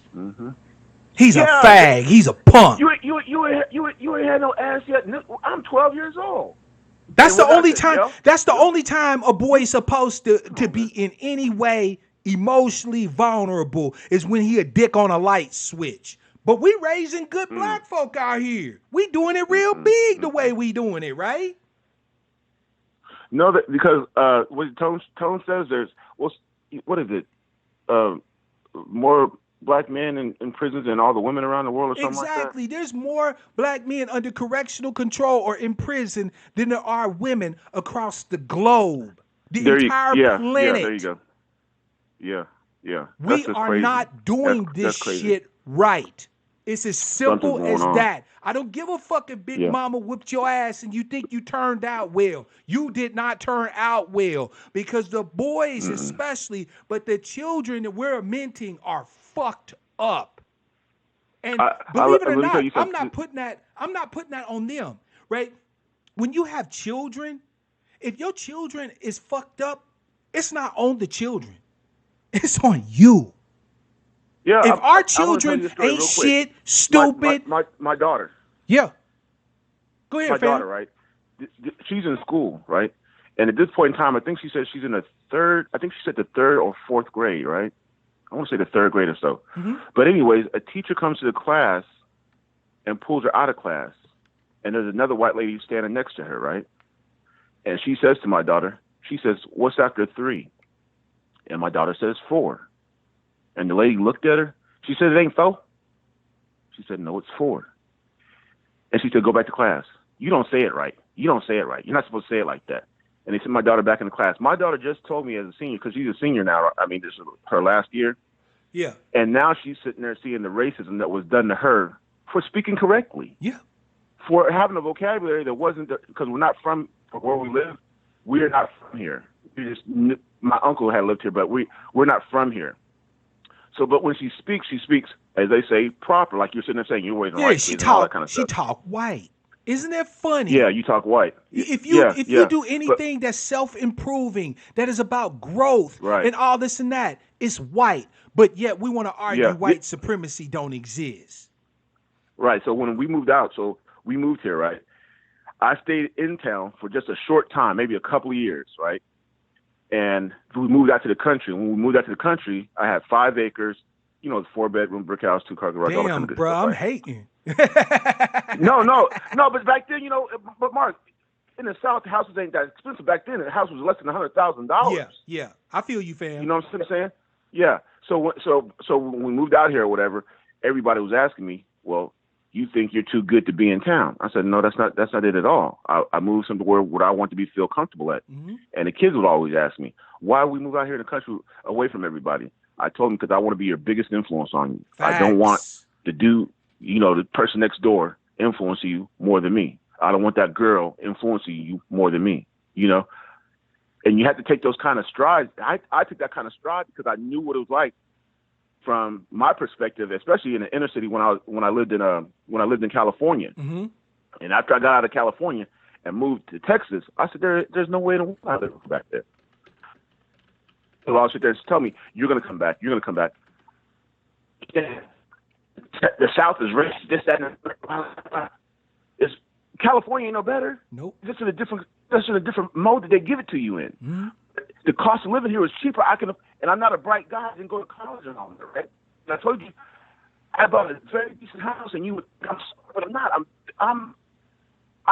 Only thing I can sit there and tell you, Mark, I was not very good at school at all. Out of 32 kids that graduated, I graduated 31 because I beat out the retarded girl who was on the bottom, right? So I beat her out. That's it. Other than that, I just knew how to add and make money. I could tell you I know how to hustle. I could work, and that's what I did. And after I started working for myself that first time, I was in trucking. I had a truck. Mm-hmm. I would haul cars. I said I'll never work for nobody else again, and that's what I did. That's what's up, fam. I said I would never work that hard for anybody else again when I could work that hard for myself and reap the benefit a whole lot more. So yeah, no, I feel you, fam. Yeah. And I gotta say that I'm continually amazed at the brothers who, in spite of living hell that they've gone through, can still smile, can still be kind, considerate, compassionate, empathetic. There ain't nothing bitch made about being a human being. There ain't nothing weak about expressing your feelings, your emotions, where you at in your head. You know what I'm saying? This is why I make it a point to all my brothers to greet them with esteem, with respect, with uplift, to tell them I love them and that I care for them and that I see them. Because nobody's fucking doing it for us, fam. Nobody's doing it for us. It took a long time for my dad to sit there and honestly, because I would sit there and tell him all the time, "Dad, I love you, I love you, I love you," and he would always fret from saying it. It took a long time for him to finally start being comfortable and saying, "Okay, I love you too." Finally. And my grandfather was born in 1900. My grandfather was cold. I think my grandfather probably killed 3 people before he died, and I know because I know of one of them that he killed when I was a kid, about 15. But anyways. My grandfather was like that. We would sleep in the same bed, and I would say, "Grandpa, do you love me?" "Fuck, I'm gonna love you for." Yeah. And I'd be laughing, like, "Oh man, tell me you love me." And he just couldn't wrap his mind around telling his grandson that he loved him. Ain't I that just a like, bitch? wow. Like, yeah. in what world, fam? I used to get on him. In what world? I used to get on him. Right? Yeah. I used to get on to him. I sure did. I told my dad, I said, "Dad, at some point in time, we're going to have to," you're going to have to start telling me. So then you start saying it. It's a lot easier now for him to say it. But back when we first started doing it, it was hard. It was hard. And not saying he didn't even, not to even sit there and say he didn't love me, because I knew he did. It's just that he thought if it came out your mouth, somehow I'm turning queer or something like that, you know? Well, that's what he said. You're a fey boy. You're a fey boy. That's what he used to call it back in the day, before all these, you know, these new LGBT terms. But that's what he used to call it. What, you gonna be queer or something like that? Like, no, man, I just love you. But you love, you know, it was just really weird. But you know, it wasn't in a sexual way.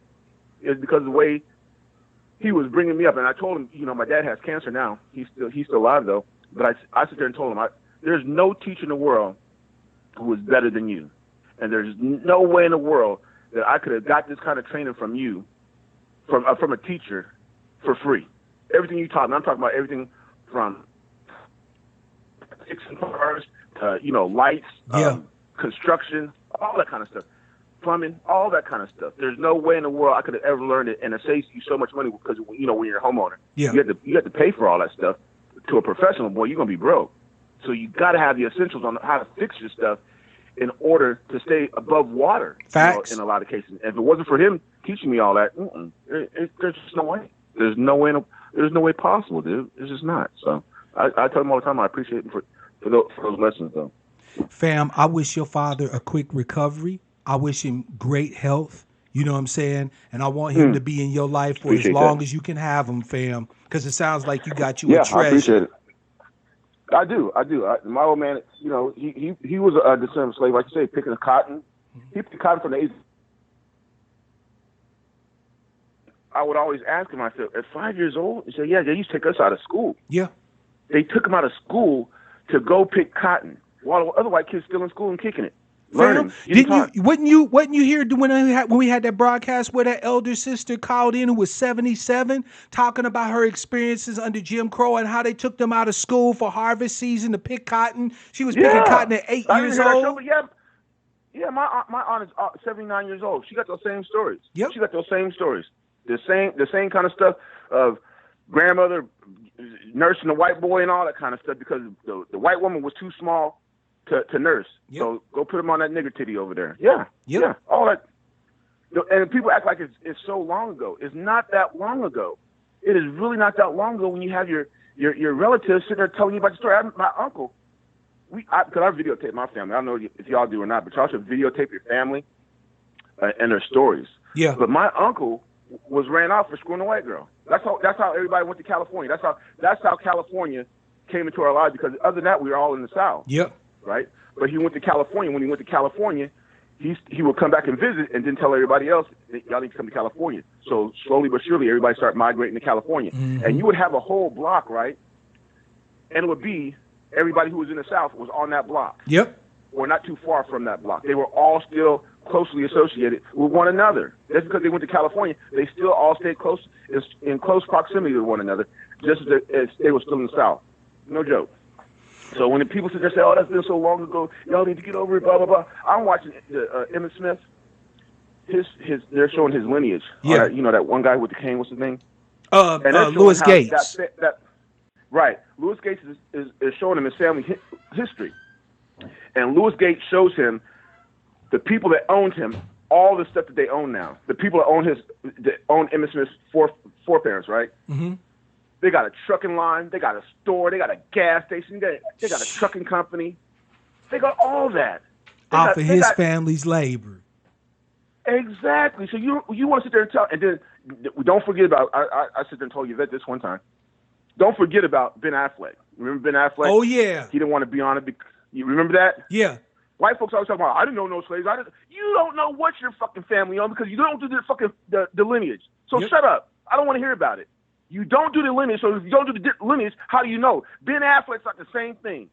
Oh, I'm a progressive. I ain't got no slavery in my family. My family's always been a white family. He found out the truth, and when you find out the truth, so shut up until you done did the history on it. Shut up! I don't even want to hear about it because it's just too many of them that had it. It's just too many of them. But you know what, though, fam? Let me ask you a question. Let me ask you a question real quick, fam, because I'm gonna get ready to wrap it up here soon. And I'm gonna let you finish it out, but. Go ahead. How much of this, how we raise our children, do you think is ours and how much of it did we drag kicking, screaming, and bleeding from the plantation? Oh, I think 100% of it's from the plantation. All that stuff, like you're sitting there saying, it's not. When you sit there and say, "Remember, I brought you in this world. I will take you out." That Yeah. seems like something that the plantation owner would say. Yeah. I bought your ass. I'll take you out. I bought your ass. Yep. I will take you out. I bought your ass. Not that. No, not that. You know what I'm saying? I bought you. I paid for you. And so it translates into what we sit there and say now. I brought you in this world. I'll take you out.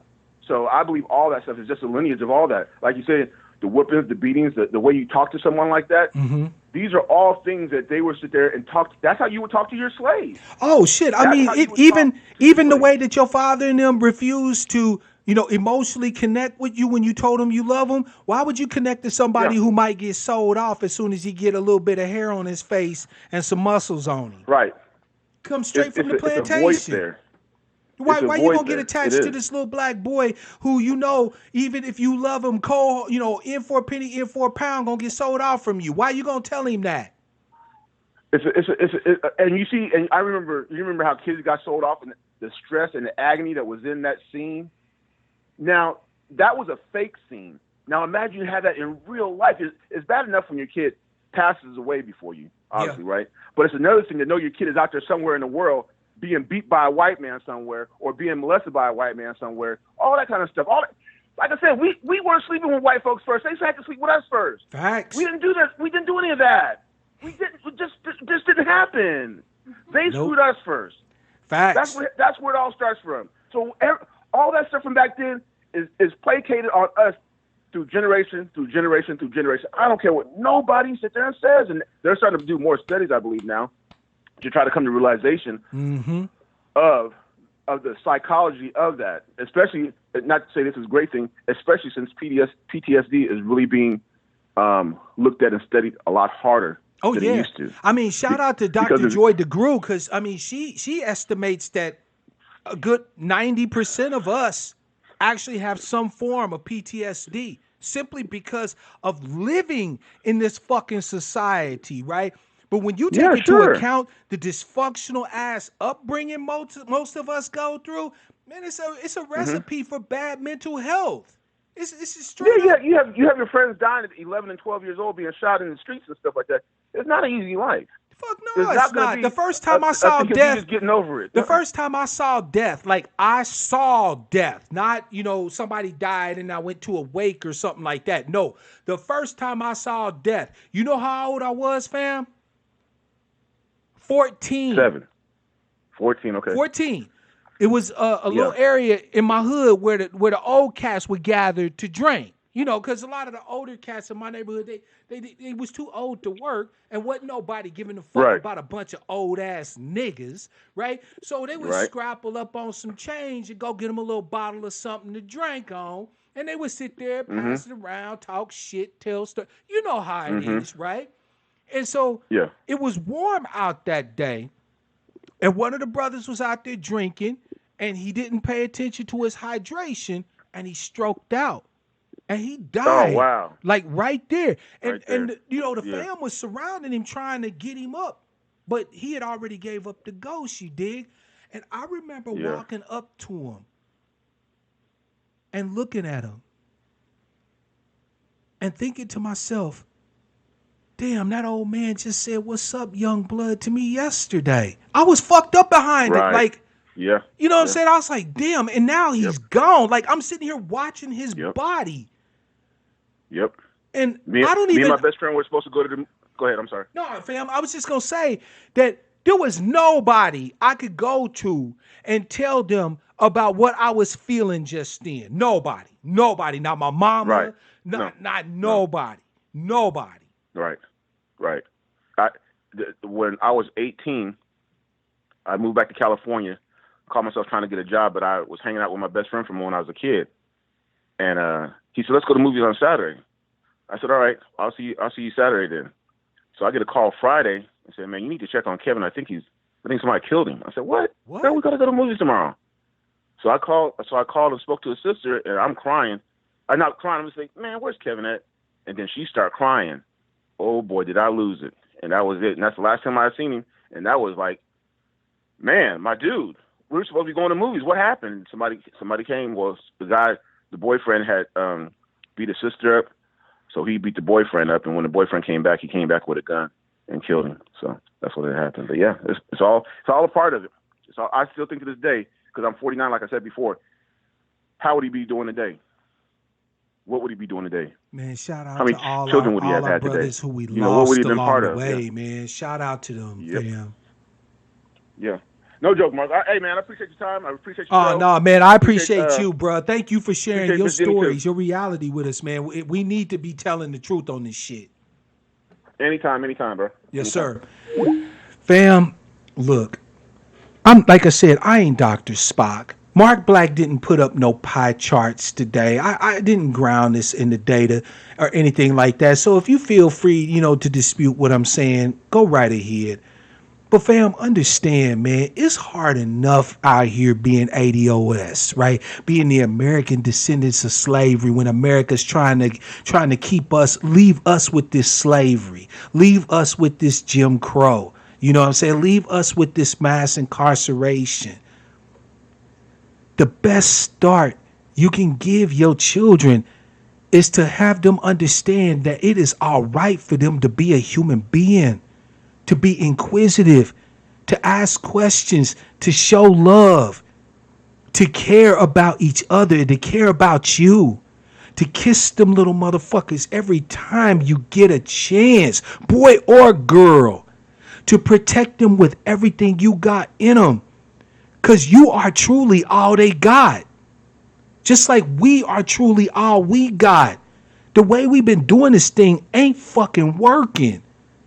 And we need to have some hard conversations, and we need to tell some hard truths. So, family, I'm going to go ahead and finish it up. As I always tell you, fam, I love you. I'm your brother, Mark Black.